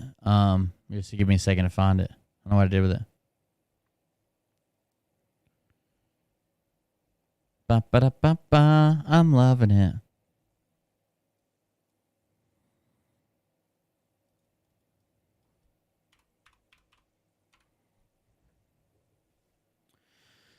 Let's see. That's not it. Sorry, I have to search for a second. Ba-ba-dum-bum-ba. Oh, I got a bunch of field drawings. God, I got so much stuff labeled field charges. I got way too many field charges things. I'm loving it. Phil. Nope. Phil's an Indian. Phil's selling Indian insurance. Phil's an Indian number 7. Lots of Phil's an Indian. Phil McDuck. Scrooge McDuck. Phil in a Corvette. Phil's hair lips. Phil's soul portrait. Phil's Joe M speech. Max refund Phil. Phil's back taxes business 2. Phil's back taxes business 1. Phil Godlewski retention credit. Oh man, we got a bunch of Phil stuff. Cold beer Phil lawsuit. Uh-oh. Phil threats 2. Phil threats 1. Look out. Phil Valentine's. Phil Pee-wee. Chip versus Phil. Phil in a tweed suit. Phil Godlewski tweed suit in car. Demarcation Phil. Phil lower head. Ooh, that sounds sexy. Phil score for the 49ers. Phil Back to the Future. Carry football jerseys. Carry third time. Phil carry wedding information. Phil Titanic. Phil as Marty McFly. Look out. Phil in the 5. That's a good one. Phil in the 5. Phil says, because I'm a dick. Because I'm a dick. Phil ties citations. Phil New Year's Eve party. That's not it. Phil's check from Charles Schwab. Phil history. Phil viewer numbers. Phil's new judgment on taxes. Phil's new judgment on taxes. Phil's taxes 1. Phil's taxes 2. BlackRock Phil. I've got so much shit on Phil. Phil is SGN on admin. Here's a very lovely Phil thing, I think. It's a pedophile. Don't tangle with. Do not share it. Phil Godlewski is a pedophile. Don't tangle with him. Just get out of his way. Please don't. That was something that Kathy said on her own, unprovoked. On anything. This is the only chat you are safe on until we can be sure we've gotten rid of all the trolls. It's very strange. She just said that out of the blue. Is what I call the devil's grandson. That's right. For a reason. Do not share it. Phil Godlewski is a pedophile. Don't tangle with him. Kathy, why would you even say that? Way. Like, Phil might sue you now, Kathy. Do not comment on anything. This is the only chat you are safe on until we can be sure we've gotten rid of all the trolls. The man that did this is what I call. I feel bad for you, Kathy. You might get wound up in this. Do not share it. Phil Godlewski is a pedophile. Don't tangle with him. Just get out of his way. Kathy, you just keep saying it over and over again. That's awful. Not comment on anything. This is the only chat you are safe on until we can be sure we've gotten rid of all the trolls. The man that did this is what I call the devil's grandson for a reason. Oh, no. Not share it. It sounds like Kathy's stuck on a repeat. It's very strange. With him. Just get out of his way. Please don't share that thing. Do not comment on anything. This is the only chat you are safe on until we can be sure we've gotten rid of all the trolls. Okay. The man that did this is what I call the devil's grandson. I hate that, Kathy. Reason. You're probably going to get sued now, just to be honest with you. I'm starting to think you deserve it, okay? So charge 1 for Phil says, in that on or about January 28, 2008, the president, the defendant, Phil Godlewski, being 18 years of age and upwards, did corrupt or tend to corrupt the morals of the victim, blank, a minor under the age of 18 years by engaging in acts of sexual intercourse or aided, abetted, enticed, or encouraged a minor in commission of a crime, knowingly assisted or encouraged such minor in violating his or her parole or court order in violation of Section 6301A1 of the PA Crimes Code M1, to wit, defendant Godlewski did engage in sexual intercourse with a minor child victim under the age of, and then it says 16 years after that, but it's not there anymore. It's on the second sheet. But they claim that he got, it says that did knowingly assist or encourage such minor in violating his or her parole or any order of the court. To wit, defendant did repeatedly have inappropriate text messages and contact with a minor. Inappropriate text messages and contact sounds interesting. Let's prove that as well. What about the wig and jumping out the window and shit? CR 2613, Godlewski was charged with 1 count of corruption of minors. A1 upon the factual allegations. See true and correct copy of information attached here as Exhibit 2. Godlewski has not been charged by information with any sex offense with respect to Bree. Godlewski entered the plea of quilts at Lackawanna County docket number 10 CR 2613. Who the fuck are you?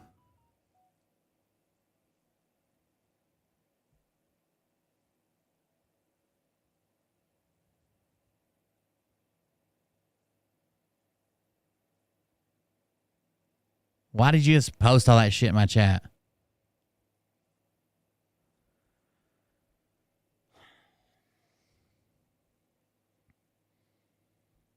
Anyways, Godlewski entered a plea of quilts at Lackawanna County docket number 10 CR 2613 to the single count of corruption of minors set forth in the information. See true and correct copy of guilty plea colloquy attached here to as Exhibit 3. The guilty plea colloquy does not set forth any facts contrary to the information upon which the plea was based. Bree's affidavit falsely implies that Godlewski was convicted of sex offense with respect to Bree. Bree's affidavit is defamatory in that it accuses Godlewski of having a sexual relationship with a minor child and implies that Godlewski was convicted of sex offenses. I don't think so. I think she says accused Godlewski of having a sexual relationship with Bree while Godlewski was an adult. Godlewski did not have a sexual relationship. Godlewski resumed a sexual relationship. It says that she was charged.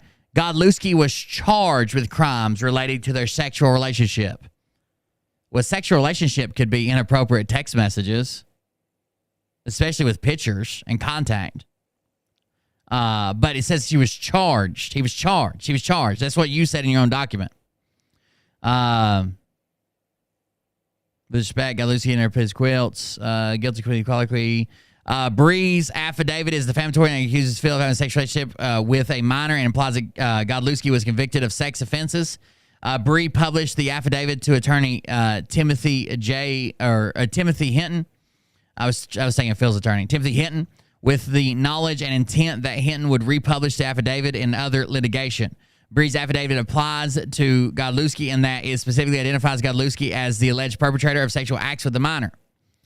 Any reasonable recipient of the affidavit would understand the affidavit to be defamatory as it accuses Godlewski of extreme moral turpitude and engaging in criminal acts by having sexual relations with a minor. Any reasonable recipient of the affidavit would under the affidavit as being intended to apply to Godlewski, and that it specifically identifies Godlewski as the alleged sexual acts with a minor. Godlewski has suffered special harm in the form of damage to Godlewski's reputation and character. Bree was not conditionally privileged to make the defamatory statements regarding Godlewski. In alternative, Bree has abused any conditional privilege in that Bree made the statements in the affidavit from improper motive in an improper manner and not based upon a reasonable cause.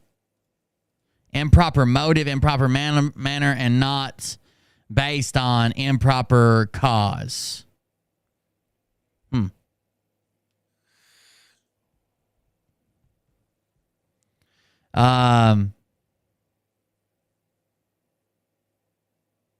Upon reasonable cause. Bree made statements in the affidavit knowing them to be false and with willful disregard to the truth of those statements. Bree made the statements in the affidavit with reckless disregard for their veracity. Bree made the statements in the affidavit with neglect, disregard for their veracity. Bree made the statements in the affidavit with actual malice. The statements in Bree's affidavit are defamatory per se. Why would he be going after actual malice? Because he has to, because he admitted in court on a court order that he's a public figure. So now he has to prove it. Invasion of privacy, false lie. Paragraphs 1 through 32 of this complaint are restated and reincorporated by reference as though fully set forth. The statements in Bree's affidavit placed Godlewski in a false light. The statements in Bree's affidavit are highly offensive to a reasonable person. The statements in Bree's affidavit contain major misrepresentations of Godlewski's character, history, activities, and or beliefs. Bree made the statements in the affidavit knowing them to be false and with willful disregard of the truth in those statements. Bree made the statements in the affidavit with reckless disregard for their veracity. Bree made the statements in the affidavit. Listen, don't you feel horrible for her at some point? Aren't you just like, what the fuck? Like, he's made her into a victim the entire time. He's abused her for so long.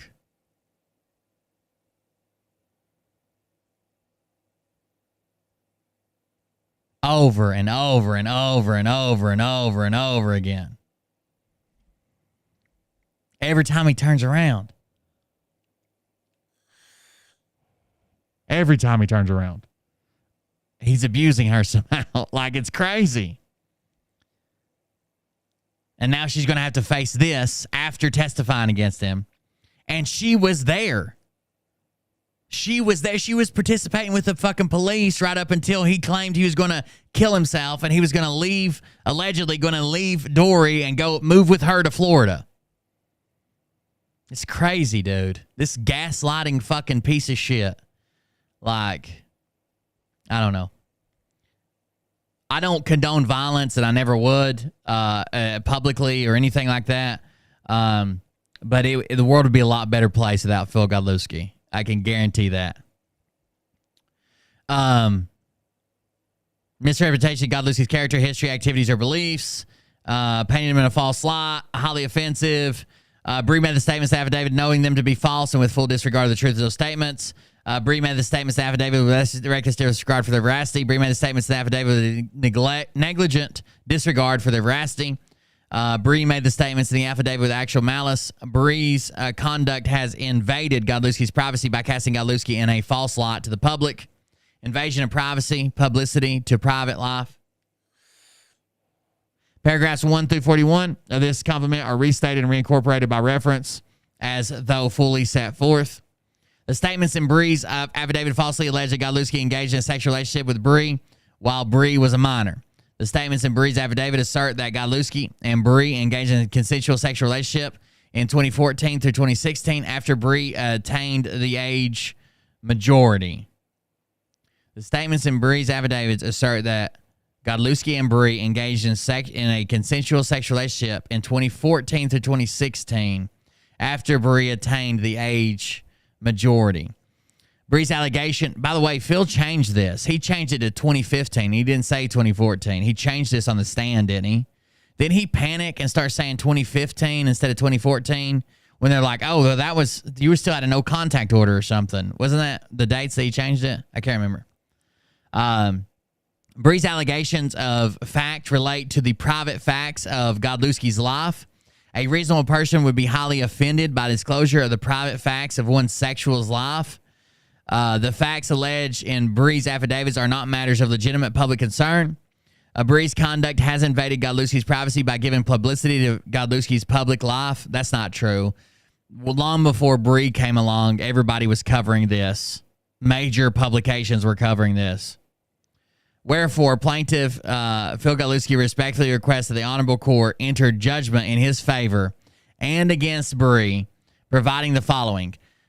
Compensatory damages in the amount in excess of the judicial threshold requiring compulsory arbitration, nominal damages, punitive damages in amount sufficient to deter similar future conduct by the defendant, equitable to relief, sufficient to prevent similar future conduct by the defendant, costs and counsel fees, such other relief as the court may deem just. Feel the knight in shining armor. Here's the affidavit. I, Bree, an adult individual who resides, blah, blah, blah, being duly sworn. Date of birth. I was a minor victim in the criminal case brought against Phil Godlewski in July. True. In September 2008, I began ninth grade at Riverside High School at the age of 15 years old. True. On November 10th, 2008, my boyfriend, Joseph Strock III, committed unaliving. I was very upset about his death. True. Shortly before Joseph's death, I met Phil Godlewski. I began communicating with him. After Joseph's death, Phil Godlewski was 10 years older than me. True. Within a couple of months after Joseph Strock's death, I began having a sexual relationship with Phil Godlewski. I was 15 years old when we started our sexual relationship. True to everybody else except for Phil. Everybody else except for Phil. Phil Godlewski bought me gifts, including jewelry, a hat, and other items in the first few months of our relationship. That's been reinforced by the mother and even Phil himself. Oh, I think I might have bought her a hat. I buy everybody a hat when I go out of town. All my female 15-year-old students, I buy them hats. Phil Godlewski and I had sex multiple times while I was in 9th grade and 10th grade, student at Riverside High. True to everybody but Phil. Phil Godlewski was charged with crimes relating to our sexual relationship in July of 2010. That's true. He was charged with crimes relating to our sexual relationship in July of 2010. That's true. Phil Godlewski and I continued to communicate with each other while the criminal case was pending against him. True. They even found his burner phone. After Phil Godlewski was arrested, he pleaded with me not to testify against him and said he would commit unaliving if I testified against him. Well, I'm going to assume this is true. She said it under oath twice now, but even back then she said this. And it seems like Phil's ex-wife, or soon-to-be ex-wife, has the exact same story.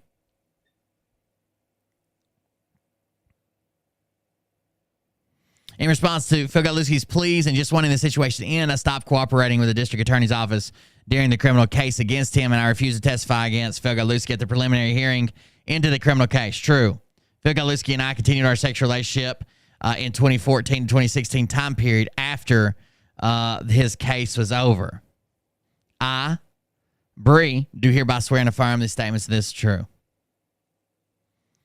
What is this? All right, Commonwealth of Pennsylvania. The district attorney of Lackawanna County, by this information, charges that between Tuesday, the 1st day of January 2008, and Wednesday, the 7th day of July 2010, in said county of Lackawanna, Philip Godlewski did commit the crimes herein.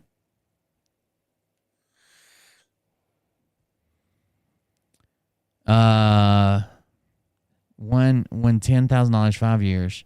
Unlawfully being at the age of 18 or upwards, corrupt or tend to corrupt the morals of any minor less than 18 years of age, or did aid, abet, entice. You know what I think you know what I think helped him out here? The defendant did repeatedly have inappropriate text messages and contact with a minor. What? Okay.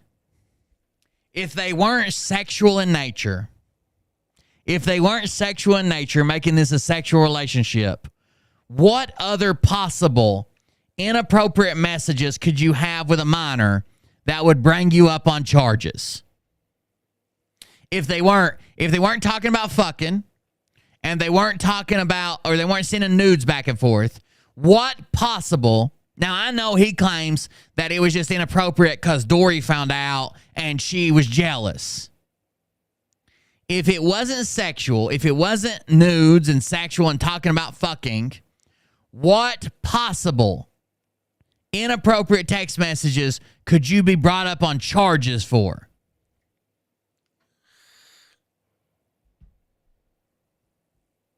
Phil claims the only reason he pled guilty to it is because I did corrupt her because I shouldn't have been talking to her behind my wife's back. What? That is a corrupt a minor?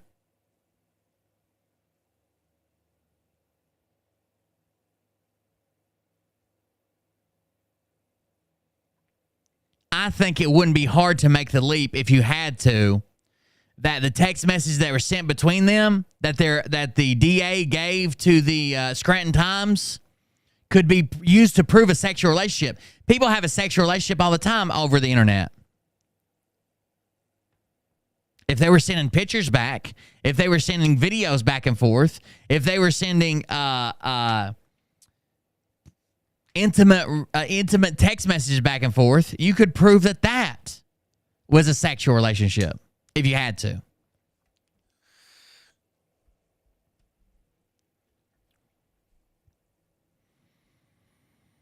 All of which is against the acts of the assembly and peace of the dignity of the Commonwealth of Pennsylvania.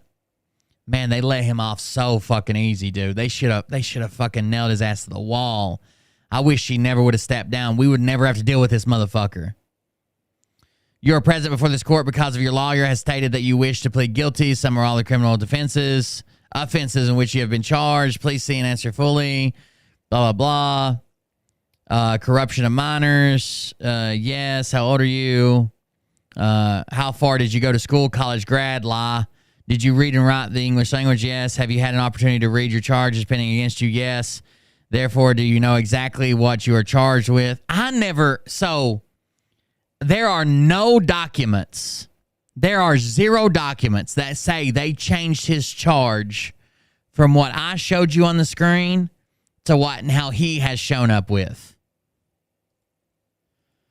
There are 0 documents that show that at any point in time that the documents that the charges changed from what I just showed you on the screen to what he came up with on the screen. None whatsoever. Did have a sexual relationship. Where the fuck did this come in at? I'd like to know. Let's see this. Hold on.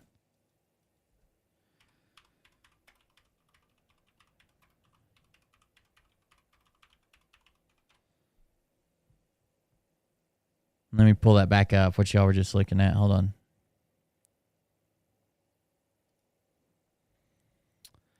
Defendant Phil Godlewski did engage in sexual intercourse with a minor child. That's count 1.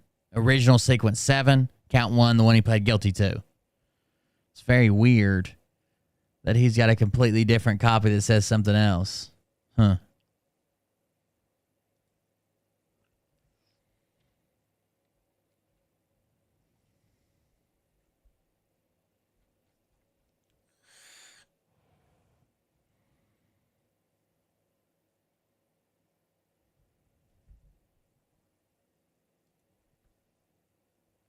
PA 10 CR 2613.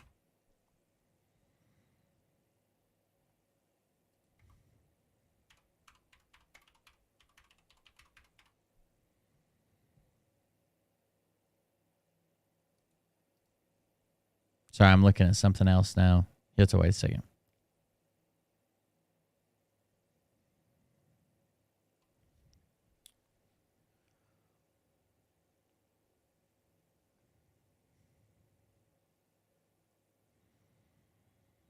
Original sequence 7, current sequence 1.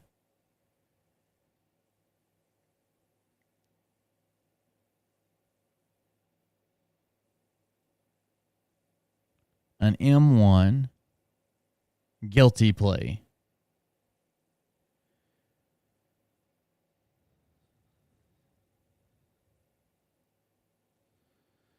And then charge 2, 3, 4, 5, 6, 7, the new 7 and 8 are all null processed. Corruption of minors, proceed to court.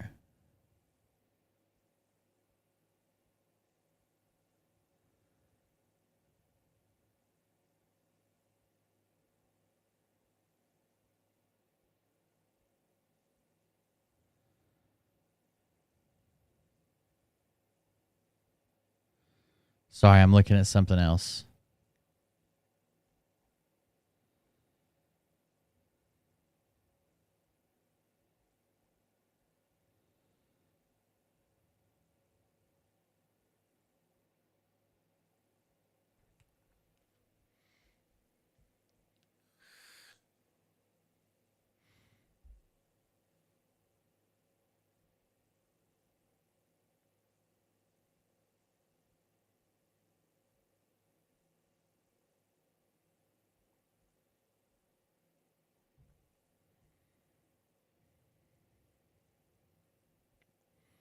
They have updated it with all the motions to obtain all these sealed documents. I see that now at the bottom of it. So they have updated it some here. All from 2022. Motion in opposition to obtain access to sealed court records. Commonwealth's answer to motion to intervene and obtain access to sealed court records. Brief in opposition to motion to obtain sealed court records. All those that were served to Timothy Coleman.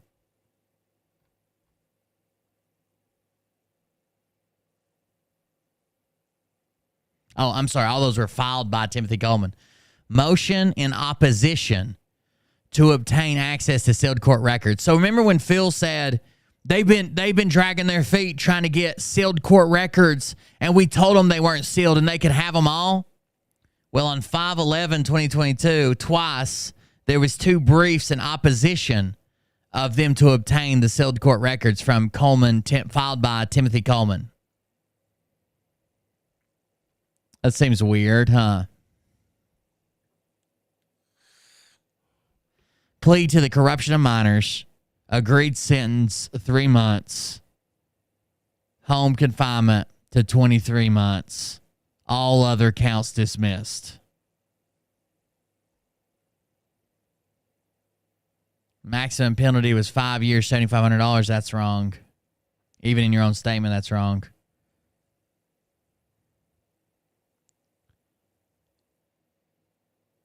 Being the age of 18 or older.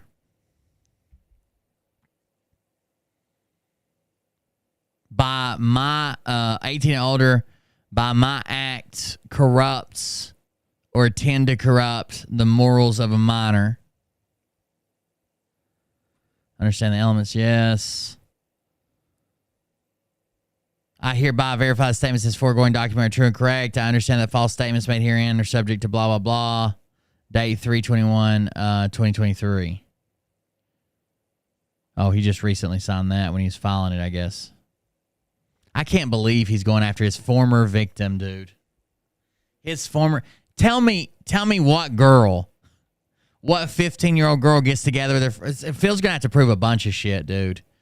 That they made up... All these claims he's made, do you not think that after this case is over, that the Scranton Times attorney is not going to hand over the exact case they built against you here?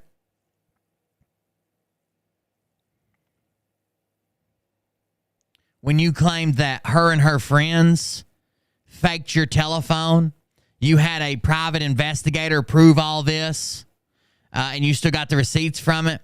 You claimed for months that you had every text message she had ever sent you, and then claimed that you don't keep text messages because she talks about the mole on your dick. The neighbor who saw you leap from her window with a wig on because you thought somebody come in and busted you. I'd get the fuck out of there, dude. He's asking for trouble, and I hope he finds it. I hope he finds every bit of it. I hope somebody stands up and brings him all the trouble he wants in the courtroom. Because the world would be a lot better place with Phil Godlewski behind bars, for sure. Anyways, that was kind of the spooler we had tonight. I got some more research to do, but that was kind of the spooler we had tonight. I figured I'd go and grab all that stuff. And bring it out for you. I just saw that was dropping today. Somebody tipped me off that it was happening. I tipped off somebody else that it was happening. So there you go. It is. Phil is now suing Bree. Phil is now suing Bree for the shit going on. For the shit going on in the Scranton Times case. I don't know. I hope Scranton Times sticks it to him, dude. I don't know. This is crazy. His former victim, dude. His former victim, which is crazy. Either way, thank you guys for joining us. Thank you for hanging out with me. Thanks for being over here on Twitch. I know a lot of people would rather watch other places, but this supports the stream the best way. Watch it on Twitch. Thank you to the patrons for last night. If you're a patron and you didn't get to see the video, we did a 5-hour Patreon stream. Go watch it. Go watch it. And in what county? Lackawanna. Go watch it and check it out and do all that. We'd appreciate it. Again, thank you for joining us. Yeah, I'm going to hop off here, go get some rest. My dad had 2 early morning doctor appointments. This morning I've been up since 7 a.m. and I didn't go to bed till like 4:30. And he's got 2 appointments tomorrow. So I got to go get some sleep, guys. I apologize, but we'll see y'all in the next one. I got to get some sleep. 2 more appointments tomorrow, and then I'm off for the rest of the week from appointments, hopefully. Everyone have a good night. We'll see you guys. I'm going to have to get some rest. I'm going to get even more irritable than normal. Until I snap off on fucking Jay Hyde Ashbury has been looking at me smug as fuck all night. I'm just about this fucking close to losing my shit on Dr. J motherfucking Banana. One more little fucking side eye, and that's it. Have a good night, everybody. Thank you for joining us. I appreciate it. We'll see y'all in the next one. Do not share it. Phil Godlewski is a pedophile. Don't tangle with him. Just get out of his way. Just get out of his way. Please don't share that thing. Please don't share that thing. It's got a mole on the side of it. About to snatch her up. There you go. In the morning, Bullshiffer and Jessa do a show sometimes. I'll probably be on it occasionally when I'm around the office. Dad doesn't have appointments or whatever. Go check them out if they're on. I don't know if they're on every day, but go check them out if they're on. It's on Bullshiffer's Twitch channel.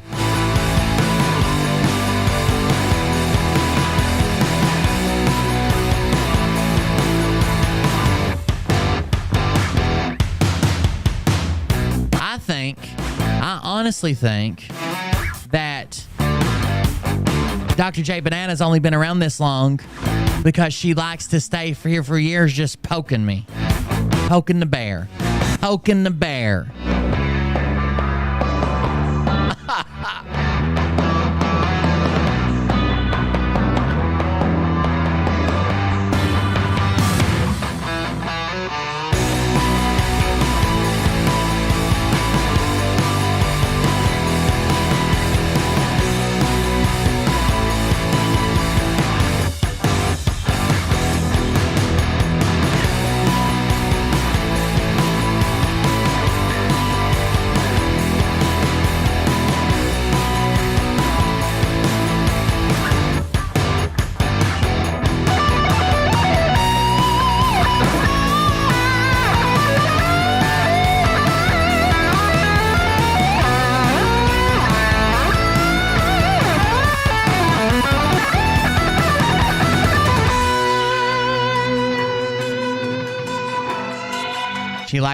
She likes to make like a banana and give me a splitting fucking headache.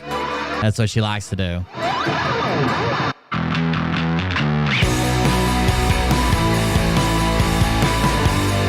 All the mods should be mods over, except for Mariah. She didn't send me her name, but all the mods should be mods over on Rumble now as well.